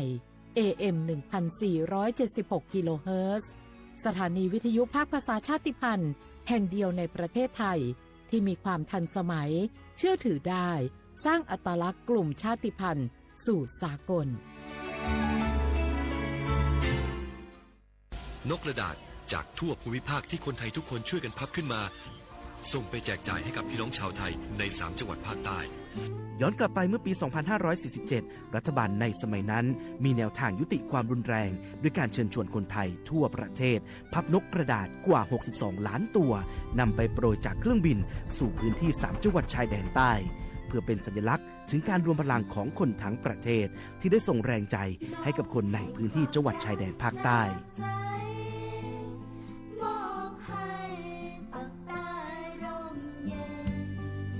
นกกระดาษกว่า 62 ล้านตัวที่โปรยมาจากฟากฟ้าในวันนั้นได้นำมาก่อสร้างเป็นอนุสาวรีย์นกสันติภาพที่ชาวจังหวัดนราธิวาสเรียกกันว่า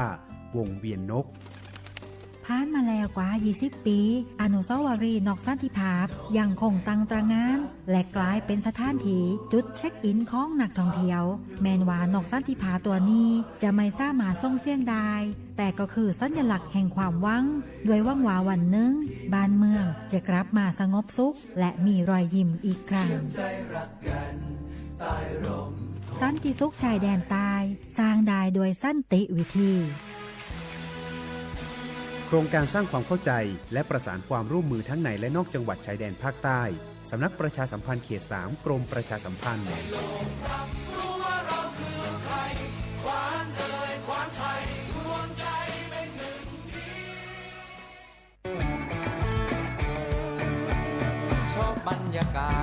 มาพี่ชนแม่วันนี้ปาร์ตี้กันให้สุดๆกันไปเลยจัดไปไหมเมาไหมครับโอ้พ่อกลับบ้านได้แล้วเดี๋ยวพรุ่งนี้ก็ต้องไปส่งลูกไปโรงเรียนแต่เช้าอีกจะดื่มอะไรนักหนาเนี่ยนะตื่นไว้อยู่แล้วจะอะไรกันนักกันหนาขอสนุกกับเพื่อนนิดนึงไม่ได้หรือยังไงฮะเหนื่อยมาทั้งวันน่ะแค่นี้นะพี่ไปร้านอื่นต่อไปก็ไป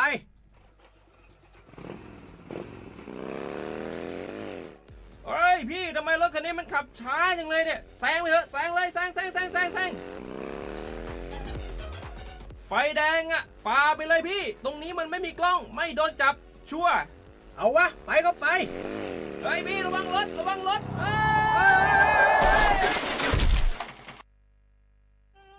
บนท้องถนนการตัดสินใจพลาดเพียงครั้งเดียวอาจหมายถึงความสูญเสียอย่าให้ความสนุกเพียงชั่วครู่กลายเป็นความเศร้าชั่วชีวิตด้วยความปรารถนาดีจากสำนักประชาสัมพันธ์เขต 3 กรมประชาสัมพันธ์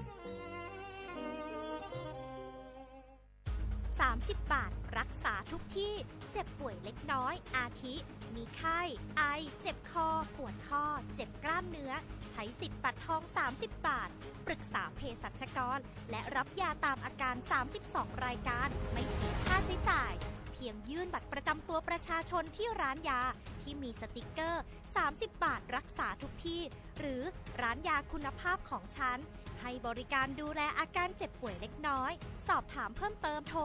สายด่วนสปสช1330 24 ชั่วโมงติดขัดเรื่องการรักษาไม่รู้จะใช้สิทธิบัตรทองยังไงไปที่ไหนได้บ้างต้องการร้องเรียนร้องทุกข์มีคำถามมากมายเกี่ยวกับการใช้สิทธิบัตรทองสอบถามได้ที่สายด่วนสปสช1330โทรฟรี24ชั่วโมงตอบทุกคำถามให้คุณรู้ทุกเรื่องเพื่อไม่พลาดทุกสิทธิการรักษา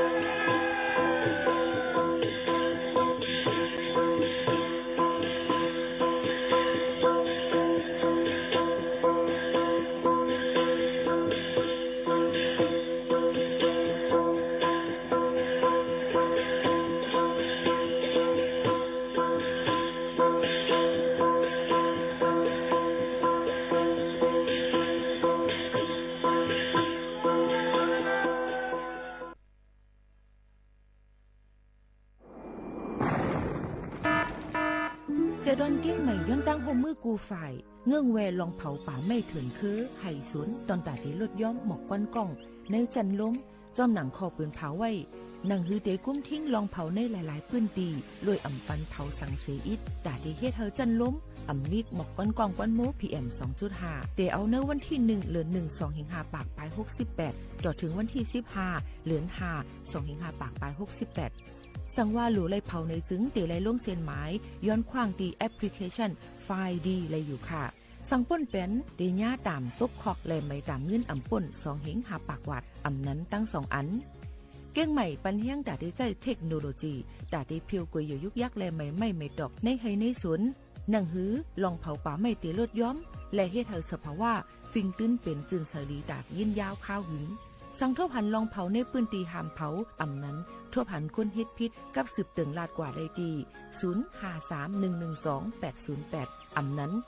191ไหล่24โจมองค่ะ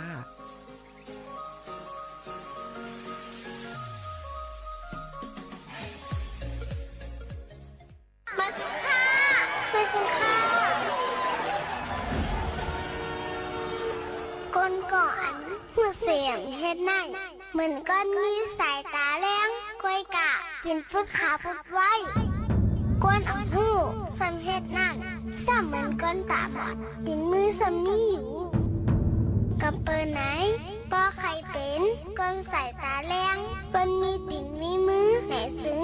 หูบ่หลูเลยหูเฮ็ดไก่หลูเลยเฮ็ดบ่เฮ็ดยาวหลูเลยตาสังหูลองสิลองจ้าให้หูก็ก่อ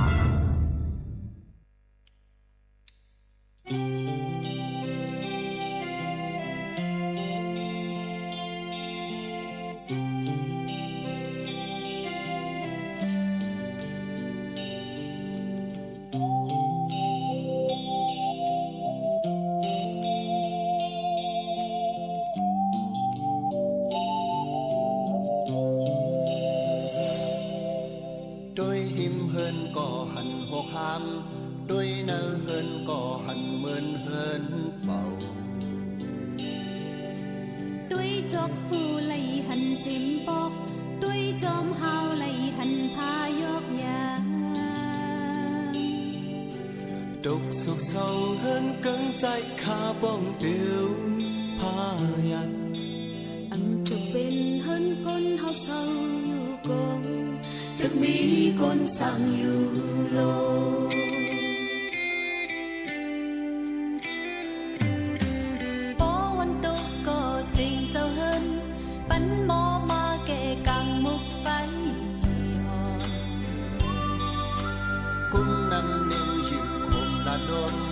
จงคนไข้ลองกว่าพื้นโลกสุ่มกินกุ้มปอลำหอบพื้นลำมนปันเสวันลินตำพักพี่พักเลอแกงวักเต้านำเต้าลินแล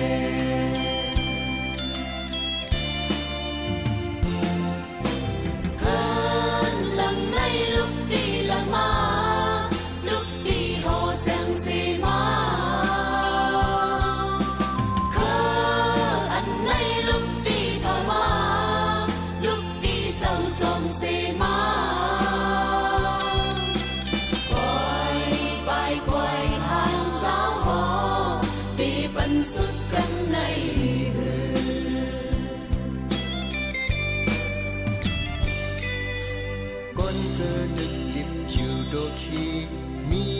คงลกไปสิ้นสุดหมอมีพรปุญญาตาจนแค้นเห็นลอยายาเสือโฮมกอกเดียวผัดขึ้นคงเพชรขันไว้กายก็มองมังตากว่าแกขึ้นเคยสุดไว้หมดจงเลยอดเย็นกันอื่นโอ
สิ้นสุดหมอมีพรปุญญาตาจนแค้นเห็นลอยายาเศร้าโฮมกอกเหลียวผัดขึ้นคมเพชรขันไว้กายก็มองมาตากว่าแกขึ้นเคยสุดไว้หมดจนเลยอดเย็นกันอื่นโอ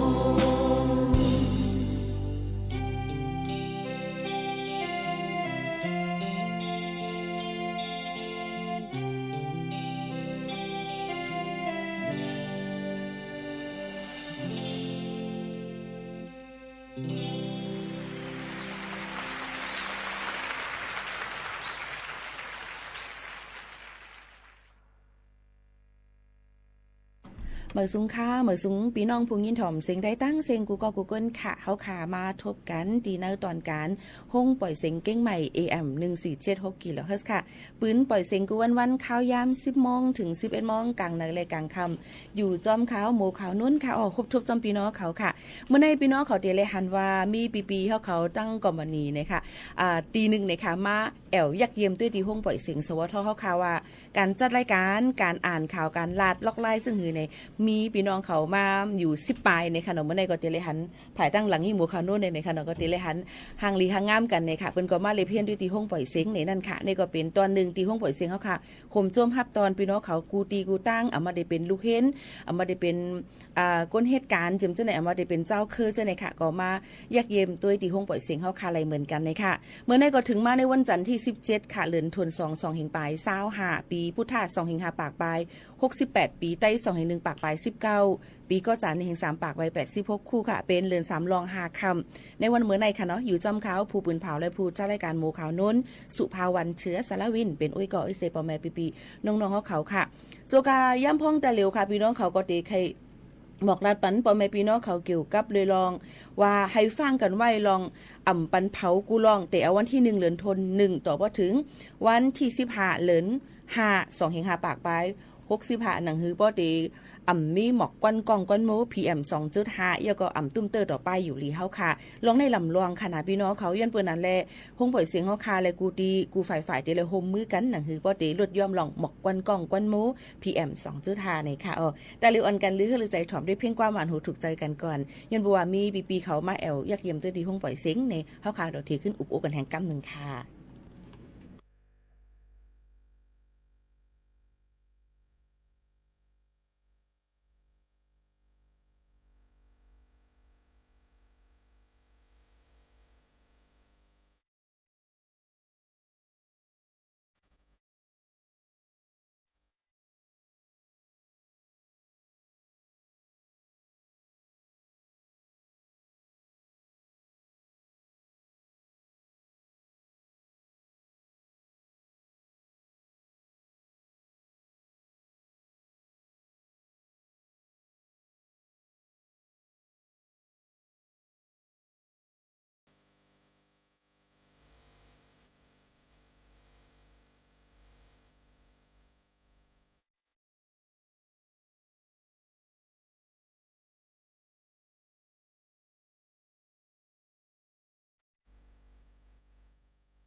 อ๋อค่ะเมื่อในเฮาคาก็เดี๋ยวมีซึ่งหนังว่าค่ะเนาะมีกวนมาอยากเยี่ยมแอลเลยตั้งห้องปล่อยเสียงเฮาคาในค่ะเนาะบ่แม่ปีๆน้องๆเฮาเขาค่ะก็ได้มาแอลเลยที่ห้องปล่อยเสียงเฮาคานั่นค่ะเนาะว่าที่เป็นตีเลอตั้งไหลในออนกันกะต้องตักเป็นภาษาความไทยค่ะความเมืองเฮาจะอู้กันกำเมืองก็ว่าภาษาไทยกำเมืองเนาะโอเคอันก็เฮาก็ดีกะทบเลยอุปโอจำเปิ้นกำหนึ่งเลยค่ะสวัสดีเจ้าสวัสดีครับสวัสดีครับผมดีเจอีซึนนะครับจากบริษัทแพนโดล่านะครับเจ้าแล้วก็ดีเจมะยมนะครับผมจากบริษัทแพนโดล่าเหมือนกันอยากเป็นมะปรางด้วยจังเลยครับผมสวัสดีเพื่อนๆเลยนะครับสวัสดีครับดีใจครับแล้วก็ที่ตื่นเต้นเนาะใช่ตื่นเต้นมากที่ได้มาออกอากาศอย่างนี้นะครับมาวิทยุรายการใหญ่ๆเนาะแม่นครับค่ะแล้วก็บริษัทเนี่ยค่ะจัดอยู่ที่ไหนอยู่ตรงไหนทำงานเกี่ยวกับอะไรบ้างอะไรอย่างเงี้ยค่ะบริษัทแพนโดล่าของเรานะครับเป็นบริษัทที่ทำงานเกี่ยวกับจิวเวลรี่นะครับสถานที่ทำงานก็จะตั้งอยู่ที่เครือสาพัฒน์ลำพูนครับผมอยู่ลำพูนจิวเวลรี่เลยเนาะอันนี้งามส่วนภาคนำเข้ามาจากต่างใดหรือว่าเป็นของประเทศไทยของเราเลยจากจิวเวลรี่บริษัทแม่ก็จะเป็นที่บริษัทต้นจะอยู่ที่เดนมาร์กครับผมโอ้โหแล้วก็จะมีของลำพูนนี่จะเป็นแผ่น2นะครับเนาะบริษัทที่บริษัทต้นบริษัทแรกก็จะอยู่ที่กรุงเทพครับผมครับอู้ถึงว่าเป็นดีเจเนี่ยอู้บัตันเลยนะเจ้าเนาะเนี่ยน้องเนี่ยอู้บัตันเลยนะส่วนมากที่มาดูงานวันนี้ก็เป็นดีเจหมดเลยแม่นกะค่ะแม่นครับอ๋อส่วนมากจะจัดในเรื่องของการประชาสัมพันธ์หรือว่าการจะได้พ่องค่ะดีเจเนี่ยเป็นเปิดเพลงอย่างเดียวก็ว่าจะเป็นในเรื่องของการนำเสนอของทางบริษัทอย่างเงี้ยเจ้าหลายๆอย่างครับก็จะมีช่วงเพลงสตริงเพลงลูกทุ่งแล้วก็จะมีข่าวสารขององค์กรนะครับเนาะแล้วก็มีอย่างที่มันเป็นสาระก็จะป้อนให้กับพนักงานด้วยกันนะครับอ๋อแสดงว่าสำคัญอะไรประมาณนั้นแสดงว่าที่มานี่อู้ได้กู้คนเลยแล้วก็มีความรู้สึกจะได้พ่องเจ้าที่มาเยี่ยมที่สบทของเราแล้วก็อยากจะนำให้เราปรับเปลี่ยนจะได้หรือว่ามีอาหารแล้วก็อันนี้ดีเนาะอย่างประมาณเนี้ยเจ้าเอาไปใจติยาการได้ก็อย่างประมาณเนี้ยเจ้าแค่ว่ามาที่นี่ก็คือเป็นประสบการณ์ใหม่ๆครับได้มาเรียนรู้แล้วก็เอาไปพัฒนาตัวเองด้วยครับมันเป็นการจัดรายการด้วยเนาะครับมันเป็นอย่างที่เราบอกเคยหันเนาะแต่พอเรามาหันทั้งนอกหันแล้วนะมันรู้สึกเฮ้ยว้าวเลยเข้ามาแล้วว้าวเลยมันอลังการมันใหญ่แล้วก็มันได้ความรู้ไปเพิ่มเกี่ยวกับทักษะอย่างหลายๆอย่างครับที่อยู่ในบริษัทครับผมเจ้ายินดีเจ้านักที่มาร่วมออกรายการในช่วงของรายการภาคภาษาไทยใหญ่เจ้าวันนี้ก่อนที่จะจากไปก่อนที่จะไปดูที่ FM นะเจ้าน้องโมนะเจ้าอยากจะฮึ่งอู้ไม่สูงค่าไม่สูงค่าขอบคุณจันนักเจ้าขอบคุณครับค่ะนี่ก็จะเป็นปีเขาที่ลูกตั้งก่อนมานี่เนี่ยค่ะอันที่ดังลำปูนเนี่ยค่ะที่เหตุการณ์เกี่ยวกับไปลองเสียงมาอย่างว่าเจ้าไหนค่ะเนาะเสียงว่าจริงว่าเจมเจ้าไหนเนี่ยค่ะก็มาอยากเยี่ยมตัวที่ดังหุ้งปล่อยเสียงเขาค่ะก็มากูก็ในก็ดีกว่าอยากเยี่ยมตัวทางที่ FM 93.25 และ FM 98เจมเจ้าไหนค่ะเนาะก็ยินชมขอบใจที่มาอุบโอจำกันเป็นผู้จัดรายการนั่นเลยว่ามีลองตั้งออกแลดผายแล้วก็ถามอย่างก็ตอบมาอะไรกำเดียวเนี่ยบอกว่าเป็นลองตั้งคืบหน้าแล้วก็เป็นลองตั้งอันดีตอนตานำกัดตั้งแขนตัวเจ้าเก่าเต้ๆในนั้นค่ะพี่น้องเขาค่ะออนกันหรือใจแทงค่ะถ่อมได้เพียงความมานูถูกใจกันแทงลูกก่อนค่ะนะจ่องขึ้นมาอุบโอจำกันแทงตั้มนึงค่ะนะกว่าแม่ปีๆน้องๆเขาว่าได้เป็นซึ่งหือพองในนั้นค่ะแต่เร็วก็ออนกันกว่าถ่อมด้วยเพียงความกันกว่าในค่ะนะมาฝากเตือนทุกถึงกันในวันเมื่อในค่ะหรือใจกันแทงโซแก็บตั้มก่อนค่ะนะ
จำเนพ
ผู้เจ้าไม่ขึ้นป่าจนเลยตั้งมองตีอังถึงเลย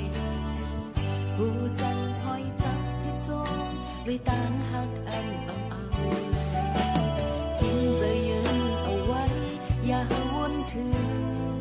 มันซ้ำมึนอยู่ยาวไว้ให้เกหันจอมตั้งตู้ที่ไหนจากบ้านอ่อนเก่าหรือเสซองหาหวยด้วยต่างวนตีใจเผามันเขาเป็นนอนอยู่แล้วกุมเลยจอมวนพิใจอำจังแน่ไผคำเสียงเสิร์กันยันเอาอำปีอำเสอหมอกและจุ๊บไผยิ่งเย็นยิ่งยืนแค้นเดินลงเติมมา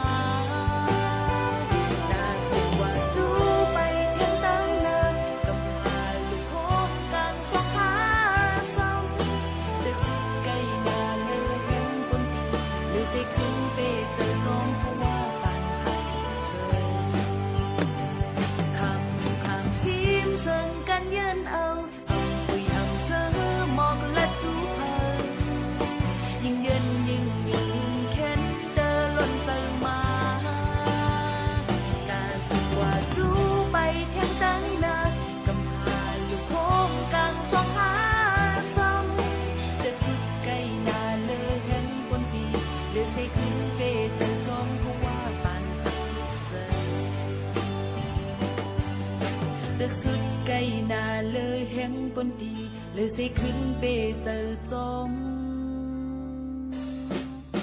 เพราะว่าคิดใจ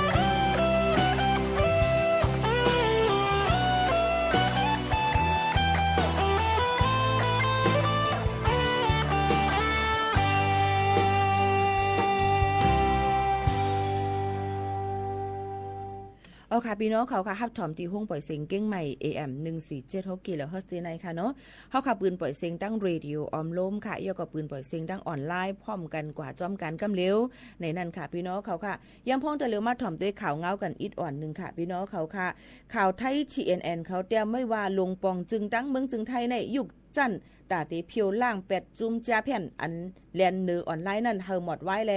เจอตื้อล็อกไลน์กูไปตอนตาตีเพียวล่างให้มันไหลนั่นค่ะเนาะพี่น้องเขาค่ะในนั้นในค่ะลองฮับอึด8หมายยิงเงินปลอมอันเอาจื้อต่างก็ผุยปันไว้นั่นก็ป้าย้อนเปว่าจุ่ม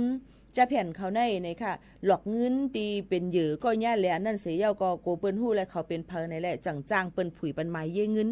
ความไทยของว่าบัญชีม้าอันนั้นก็จื้อหมายเย่เงินนั่นเป็นจื้อเหมือนหนังตัวอย่างมันเป็นจื้อเฮาก้อยกาดังก็เอากว่าเจ้าเปิ้นห้องเจ้านั้นค่ะพอเปิ้นโอนเงินเย่าจังก้อยเอาใส่ขึ้นเย่เงินเขาในนั้นค่ะไผเย่เงินเมืองไทยเขาก็ลาดไว้ว่าปืนเผาไว้แต่เอาเลินทน12ปี2เหงปลาย24ป่นมาปรับเย่เงินจื้อปลอมอันเจ้านาตีเขาหับอึดแปดนั่นตั้งเสียงมีไว้อยู่ 1.66 ล้านปลายหมายเย่เงินไหนค่ะในนั้นอันมุกจุ้มเพียวล่างลองกินสู้กินลาบเขาอึดแปดมีอยู่6ปาก635,000ปาก37ปับไผเย่เงินอึดแปดก็500,000ปลายเนี่ยจุ้ม AOC เขานั่นเนี่ยก็เพียวล่างเฮ็ดออนไลน์84เซียนปลายในนั้นไลที่ยอบ7ถาม2เหง4ปากปลาย95ก็อันปันตามตั้งพิษกว่ามีอยู่3ปากปลาย28ก็ในนั้นค่ะย้อนเปิ้นนั้นแลจ้อมหนังไม้มีปักเปิงเกี่ยวเลยลองเย่เงินในซึ้งผู้เลาเผาเสอำว่าค่ะบ่เอาจื้อตัวเจ้าเก่ากินจ้างผุยปันไม้เย่เงินให้เปิ้นต่างก็ใจเตเลญ่าตามคอกอำป่น3ปีอำนั้นตามเงิน3เซียนวัดอำนั้นตามคอกตามเงินตั้ง2เปิงในนั้นค่ะพี่น้องเขาค่ะหมายเย่เงินอันปุดมันปันเปิ้นนั่นเกี่ยวข้องจ้อมจุ่มแหลนเงินจึงมีตั้งพิษแทงเป็นผู้โฮมเก้าอันแหลนนับเสหรือเสนั่นก็อำก้าค่ะผู้ย่าแหลนก็มีศูนย์ย้อนขึ้นเงินกาลู่ซุ่มกูลองไหลเหมือนกันไหนนั่นค่ะพี่น้องเขาลองอันเอาตั้งพิษปรับเย่เงินปลอมนั่นเย่เงินมาสีล้ำป๋องว่ากดทัดหันมีตั้งพิษเยี่ยวแลโหลปันตามนะคะเย่เงินมา4หมวนมีก้นตึงลัดมา3เย่เงินมา4หมวนอ่อนไปมีก้นตึงมา4เย่เงินมา4กำหรืออะไรกว่าตึงที่ห้องปริหาร5เย่เงินมา4กำอ่อน ตั้งฝ่ายเย่เงินถังเถิมเมื่อหนังเงินเข้ามาเย่าซ้ำขึ้นออกกว่ากำเดียวหลายปอกหลายกำในมันก็เตมีหมายเย่เงินหลายๆสีจ้อมกันเจิ้งหนังในค่ะอ้อย้อนเปิ้นนั้นแหละผู้เจออันผุยปันปรับเย่เงินในเมืองไทยนั่นสั่งว่าจือแหละหมายฝนมือผุยเย่เงินแลฝนอันเสอแอบเย่เงินอ่ำเหมือนกันเลยจึงถูกดีกว่าลายขึ้นไทยคือตันข้าวยามย้อนเพราะว่าเปิ้นก็เตกวาดล่างเยาก็ตีอึดแปดหมายเยเงินนั่นใจอ่ำไรเพราะว่ามีเงินในนั่นก็เปิ้นก็ใจอ่ำไรค่ะนะย้อนเปิ้นนั้นพี่น้องเขาถูกดีเลยไว้ฟังกันไว้เต้ๆในนั่นเอามาฝากตอนจุถึงพ่อแม่ปีๆน้องๆเขาเจิ้งหนังไหนค่ะพี่น้องเขาค่ะมาถอมด้วยข่าวเงาเทียงอันนึงค่ะก็หนุ่มไต้ก็นึงอันตึกขึ้นจันจอมอยู่ไว้ที่เว้งเก้งใหม่เมืองไทยนั่นไรเงี้ยเปิ้นเอามีเตียงเมื่อวันที่14เดือนธันวาคม2เฮงไป25อันเป็นวันตั้งหักนั่นไล่ลู่เสียงสายใจกว่า8ค่ะใจก็เปิ้นนั่นแลลองตั้งเต้ก็เมื่อค่ำคืนวันที่14กว่ากินเกี่ยวจ้อมกันตั้งเต้ก็พ้องเขาตึกนั่งกินนำเราสุรากินตั้งกินอยู่นั่นยิ่งสาวก็นึงอันนางภายหน้าเขาซ้ำมาหลอกก๊อกมันไออันเป็นจู่มันซ้ำอ่ำห่านเจอเสียแหละไล่ว่าเฮ็ดคิดเฮ็ดป่ายกันเสียอ่ำก้าเยี่ยวก็มั่นใจก็ซับแรงในขึ้นไผ่ปุ่นซ้ำว่ากว่าอุบกันตีนอกในและมันก็ออกกว่าเพิ่กว่าถึงตั้งนอกล้านยังไปและอุบกันสังไผ่ปุ่นเอามีดเตียงใส่แต่ก็มันจะนั่นก็อ่ำทางถึงตีเตียงกันแลไผ่ก็อ่ำตั้นเลยกว่าจอยเคในนั่นค่ะลองตั้งเสื้อในก็อันเตียงนั้นซ้ำเป็นก้นไทยในนั่นค่ะพี่น้องเขาอาศัก21ปีในค่ะเนาะเขาอ่ำยามฮู้จักกันในค่ะย้อนเปื้อนนั้นลองตั้งเสื้อในก็ตีเลยว่าเป็นลองตั้งอันเข้าใจผิดกันเสียมกานำเราสู่หลาเฮ็ดให้เฮาค่ะมีลองตั้งเจอหัดหานเสียมกาเฮ็ดลองหัดหานลองอันนำดีเจ้าในสิถึงตีบ่ถึงค่าแหมกันตายเจ้าในก็อำถูกลีเลยเป็นในนั่นค่ะอันนี้ก็มองเจอจอมเต้ๆก็อันเป็นปอเป็นแม่พี่ๆน้องๆก็อันเสียงสายใจกว่านั่นนะคะย้อนเปิ้นนั้นแหละเฮาค่ะหลูเลยฟังกันไว้ในนั่นค่ะลองตั้งอีกสังเสมาบางปอกมาในนั่งอยู่หลายๆก็มีตั้งผิดอันว่านั่นติใจอยู่เต้เย้าในนั่นค่ะหลีฟังไว้จอมในนั่นค่ะพี่น้องเขาเดี๋ยวก็เปิ้นก็ยังหลายๆตีเปิ้นก็ยังฟังกันไว้จอมแลนลิ้นตอนตาเดการลักเข้าเมืองพิษปักเปิงหมายมีอยู่ในนั้นค่ะกูลองกูอันเฮาค่ะถูกลีเลยไว้ฟังกันไว้จอมในนั้นค่ะมาฝากตอนจนถึงพี่น้องเขาจึงดังไหนค่ะถอมได้เพียงความ1โหค่ะเซลายวันฮักกันเนี่ยค่ะอันเป็นนางเข็มคำห้องไว้ค่ะเนาะถอมด้วยจำกันค่ะ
ลองละปีฮักโอ้ยเนี่ยค่ะว่าเซไลวันฮักกันเนี่ยค่ะว่านะก็เป็นลองตั้งเซไลโจกาย้ำตึกฮักกันอยู่อำนั้นก็เมืองปอกมังเลยมา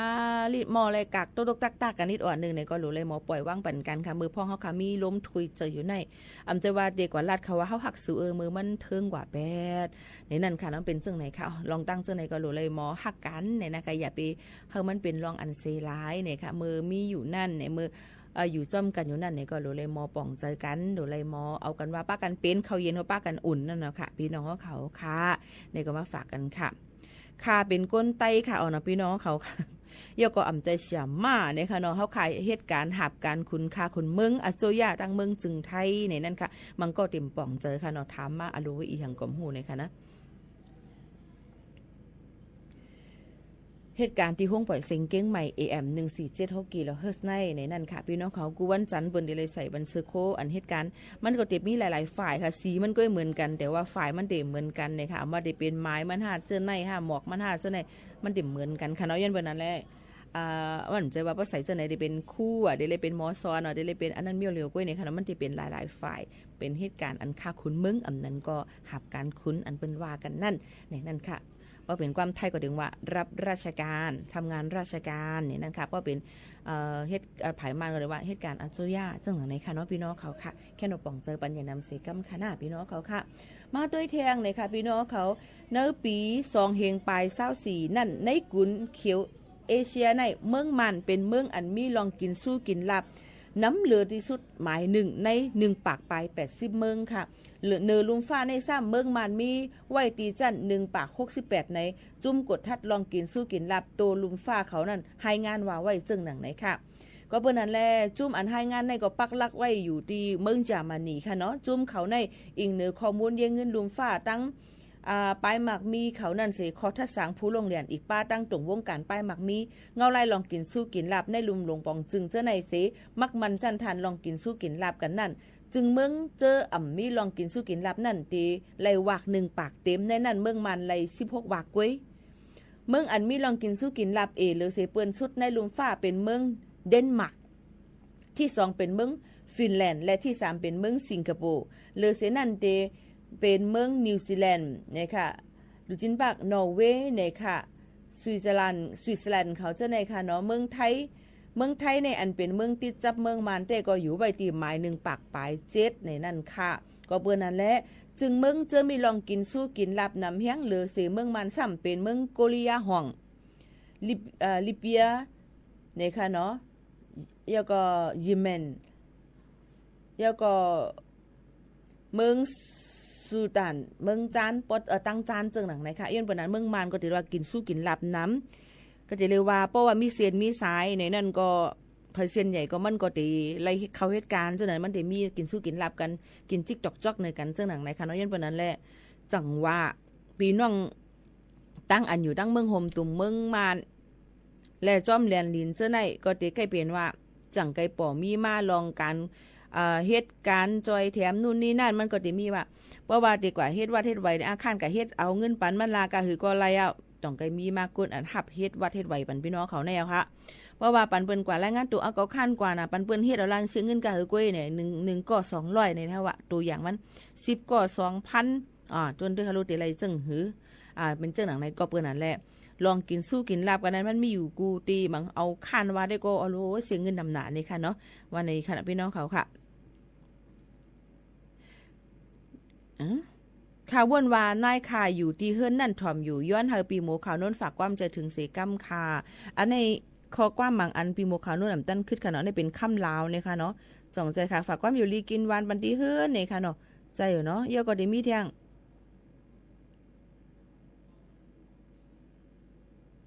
ไม่ซุ่มค่าไข่ลีกินวันกว่าเย้าจังหือค่ะไหนอยู่ลีกินวานค่ะอยู่ลีกินวานปีซ่านดีนะคะพี่น้องเขาค่ะก็กับปีในมีตั้งเป็นโรคกาตุ่มเตอพี่น้องเขาเสียก่อนเลยค่ะเนาะเพราะว่าเป็นตั้งเป็นในก็ตัวเสาเก่าเป็นกล้วยในนั่นค่ะปีก็ปีตัวเสาเก่าปีหั่งกล้วยในค่ะเนาะยันวันนั้นยินโจมค่ะที่ไม่เจอตอนตาข้าวหมูขาวโน้นในค่ะเนาะมันก็ว่าหันก็ปีมาน่ะเนาะเนี่ยค่ะอาสักใหญ่นำไม้เอาลองคึงคกในเขาค่ะแต่ย่อยตั้งกินนั่งยามันก็จะหยับมากกว่ามันเท่ามามันเก๋มากนั่นขนาดนี้เพราะย้อมทำมาได้เป็นตั้งเป็นนะ เพราะปีสมัยปีน่ะก้อยกาขำเป็นตั้งเป็นรอกาอีสังจับโตยินจมขอบใจตีไม่ใจในค่ะพี่น้องเขาค่ะอยู่ลีกินวานค่ะก็เพราะว่ามีพี่น้องเขาย้อนสู้ปันอยู่ตาสีเขารู้ว่าให้อยู่ลีกินวานค่ะหน้าให้ขึ้นใหญ่เฮืองให้อยู่ลีกินวานเนี่ยค่ะก็เฮ็ดจมหนังพี่น้องเขาลาดนั่นแล้วค่ะฮักงายลืมหยาบค่ะมาถ่อมค่ะ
กันในตอนการเฮาคาตีในค่ะเนาะกูวันๆค่ะเนาะข่าวยาม 10 โมงถึง 11 โมงกลางเนาะและกลางค่ำอยู่จอมเขาเจ้าหนังไหนค่ะก็ได้เปลี่ยนไปแลกไล่กันกว่าซึ่งไหนค่ะเนาะ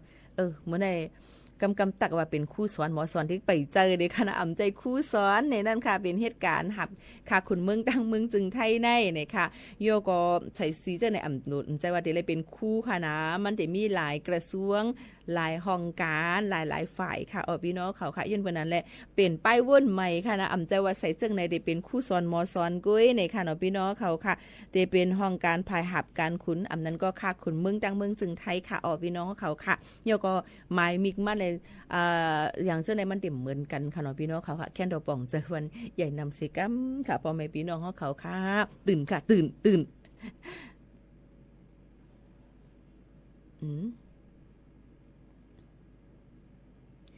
แค่ดอกป่องใจบันเสกัมขนาดพี่น้องเขาค่ะค่ะข้าวยำมดเซงค่ะเตผัดยันพี่น้องเขากว่ายาวรูล้อมได้ถึงป้ายอยู่ลีกันจ้อมค่ะนะย้อนเปว่ายำพองตะเหลียวนั่นฟิงฟ้าแหลกลายบางตีเด็กกัดกำไม้ซึ่งหนังในค่ะเนาะใครพี่น้องเขานั่นรูล้อมได้ถึงป้ายอยู่ลีกันหนังหือบ่ได้อยู่ลีเกณฑ์วานเนี่ยก็ตีเอกสุดมัน1 ปี 1 ปอกโลเลยกะฮบทบหมอยากดเจ็ดด้วยตั้งเป็นโรคกะเฮาค่ะหนังหือบ่ได้ยุดยาให้คึดตันก่อนที่มันตีถึงกว่า8ซึ่งหนังในค่ะพี่น้องเขาค่ะอยู่จ้อมกันที่ในตีห้องปล่อยเสียงเก้งใหม่ AM 1476กิโลเฮิรตซ์ข่าวเหตุการณ์อยู่ที่ห้องปล่อยเสียงเก้งใหม่ AM 1476กิโลเฮิรตซ์เหตุการณ์ที่ในเหตุการณ์หับการขุนเมืองจึงไทยและจ่องไกใส่ซื้อโคจังไหนค่ะแค่นดอกป่องใจปันไรย้อนน้อมใหญ่นำเสกัมในคันที่ติดตามกันเข้ามาอยู่ติ๊กในค่ะก็ลาดเยี่ยวในค่ะเนาะหูเดลาที่หือค่ะเนาะก็การซึ่งหือกอลีค่ะอยู่ยาวพี่น้องเขาตีป่องเจออยู่ในนั่นค่ะเนาะใจคู่สอนหมอสอนค่ะนะเป็นเหตุการณ์หาบการขุนตั้งเมืองจึงไทยในค่ะขอบใจถึงกูก็กูกลัวในผ่านยันเมื่อดังเพ่งกว่ามวยหนุ่มพองค่ะไม่สูงค่ะขอบใจค่ะ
สถานีวิทยุกระจายเสียงแห่งประเทศไทยและเครือข่ายทั่วประเทศเสนอข่าวต้นชั่วโมง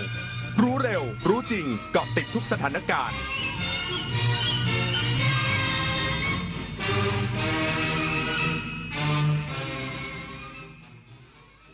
รับฟังข่าวต้นชั่วโมง 23 นาฬิกากับพินโดรุ่งสมัยผู้ช่วยรัฐมนตรีว่าการกระทรวงความมั่นคงและสาธารณรัฐประชาชนจีนย้ำการค้ามนุษย์ทุกฝ่ายต้องร่วมมือกันแก้ไขปัญหาอีกสักครู่กลับมาติดตามรายละเอียดครับขอเชิญเที่ยวงานพระนครคีรีเมืองเพชรณอุทยานเขาวังและอุทยานร.4 จังหวัดเพชรบุรี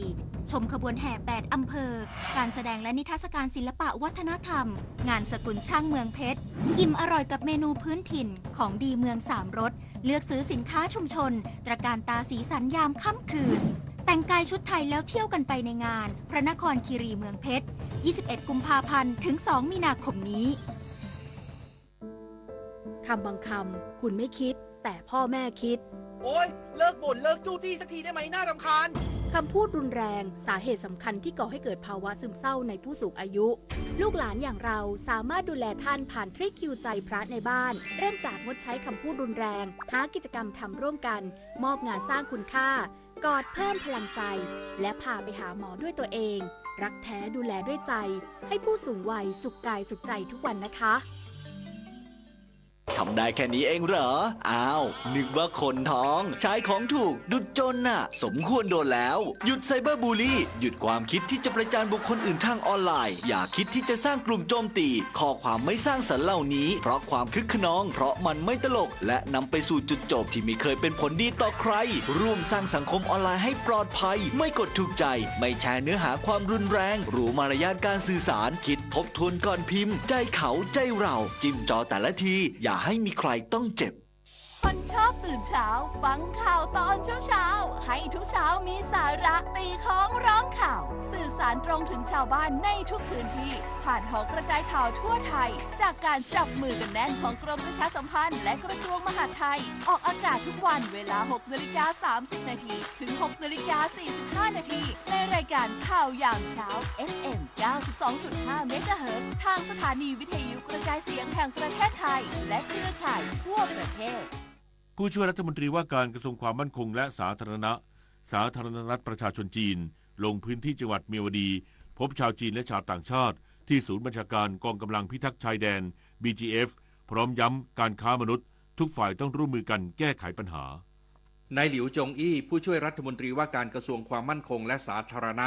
ารณรัฐประชาชนจีนเดินทางมาที่ศูนย์บัญชาการกองกำลังพิทักษ์ชายแดนกะเหรี่ยง BGF พร้อมด้วยพลตรีอ่องจอจอรัฐมนตรีช่วยว่าการกระทรวงมหาดไทยเมียนมาให้การต้อนรับและนำนายหลิวจงอี้เยี่ยมชาวต่างชาติที่ทาง BGF ช่วยเหลือออกจากเมืองสแกมเมอร์ในเมืองชเวโกโกและนำมาพักคอยที่ศูนย์บัญชาการ BGF ซึ่งมีประมาณกว่า900คนส่วนใหญ่เป็นชาวจีนและชาวต่างชาติเช่นมาเลเซียปากีสถานอินเดียเคนยาและรวันดาโดยนายหลิวจงอี้เดินทางมาจากอำเภอแม่สอดจังหวัดตากข้ามสะพานมิตรภาพไทยเมียนมาแห่งที่1ท่ามกลางการรักษาความปลอดภัยของทหารเมียนมาและกองกำลัง BGF โดยฝ่ายไทยมีพันตำรวจเอกเพลินกลิ่นพยอมรักษาราชการแทนผู้กำกับการตรวจคนเข้าเมืองจังหวัดตากและที่ปรึกษารัฐมนตรีว่าการกระทรวงกลาโหมเดินทางมาร่วมติดตามจำนวนชาวต่างชาติเพื่อเตรียมดำเนินการที่จะส่งผ่านประเทศไทยโดยนายหลิวจงอี้ได้แจ้งผ่านล่ามว่าการค้ามนุษย์เป็นปัญหาใหญ่ที่สร้างความเดือดร้อนให้กับผู้บริสุทธิ์ซึ่งทุกฝ่ายต้องร่วมมือกันในการแก้ไขปัญหาดิเรกปินตาแก้วสปท.แม่สอดรายงานตำรวจท่องเที่ยวยกระดับมาตรการดูแลนักท่องเที่ยวหลังช่วยชาวจีน5รายเหยื่อแก๊งคอลเซ็นเตอร์ได้ที่จังหวัดสระแก้วขณะเตรียมย้ายฐานจากเมียนมาไปกัมพูชาพลตำรวจโทศักดิ์ศิราเผือกอ่ำผู้บัญชาการตำรวจท่องเที่ยวประชุมขับเคลื่อนศูนย์ปฏิบัติการรักษาความปลอดภัยนักท่องเที่ยวเพื่อยกระดับการดูแลรักษาความปลอดภัยให้กับนักท่องเที่ยวในทุกมิติหลังมีเหตุการณ์5ชาวจีนเหยื่อแก๊งคอลเซ็นเตอร์โทรศัพท์ผ่านสายด่วน1155ขอความช่วยเหลือขณะถูกโยกจากเมืองเมียวดีประเทศเมียนมาผ่านไทยเพื่อย้ายฐานไปประเทศกัมพูชา จึงประสานตำรวจภูธรจังหวัดสระแก้วสกัดกั้นช่วยเหลือได้พบเป็นคนจีน5คนและคนขับรถคนไทย1คนนอกจากนี้ตำรวจท่องเที่ยวได้เปิดปฏิบัติการกวาดล้างอาชญากรรมข้ามชาติต่างด้าวกระทำผิดกฎหมายและความผิดที่กระทบต่ออุตสาหกรรมการท่องเที่ยวในพื้นที่จังหวัดชลบุรีจับกุมผู้ต้องหาได้รวม33รายซึ่งมีทั้งชาวต่างชาติทำงานโดยไม่ได้รับอนุญาตหลบหนีเข้าเมืองโดยผิดกฎหมายไม่แจ้งที่พักคนต่างด้าวและมัคคุเทศก์กระทำความผิดตามพรบพินัยจุฑามาศรักษาพันธ์รายงานสำนักงานประกันสังคมยืนยันกระบวนการและขั้นตอนในการจัดทำงบประมาณประจำปีเป็นไปตามระเบียบกฎหมายนางมาราศีใจรังสีเลขาธิการสำนักงานประกันสังคมออกมาชี้แจงกรณีกระบวนการและขั้นตอนในการจัดทำงบประมาณประจำปีของสำนักงานประกันสังคมโดยยืนยันว่าการจัดทำคำของงบประมาณประจำปีจะต้องสอดคล้องกับแผนปฏิบัติราชการระยะ5ปีเป็นไปตามระเบียบและผ่านความเห็นชอบจากคณะกรรมการประกันสังคม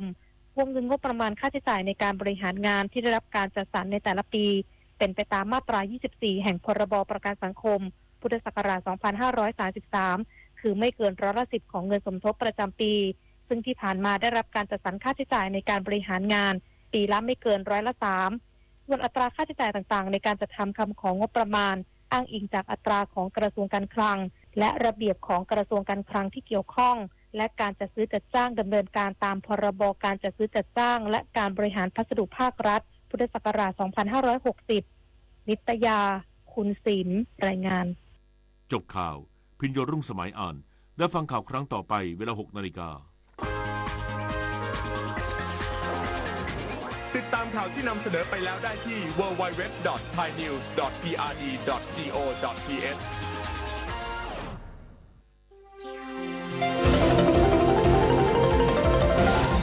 วิทยุแห่งประเทศไทยให้ความรู้คู่ความสุข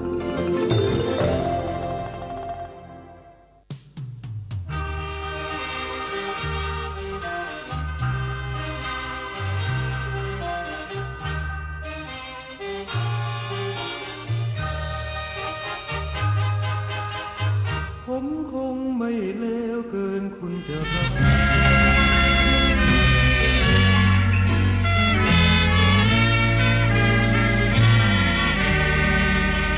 อยากมีเพื่อน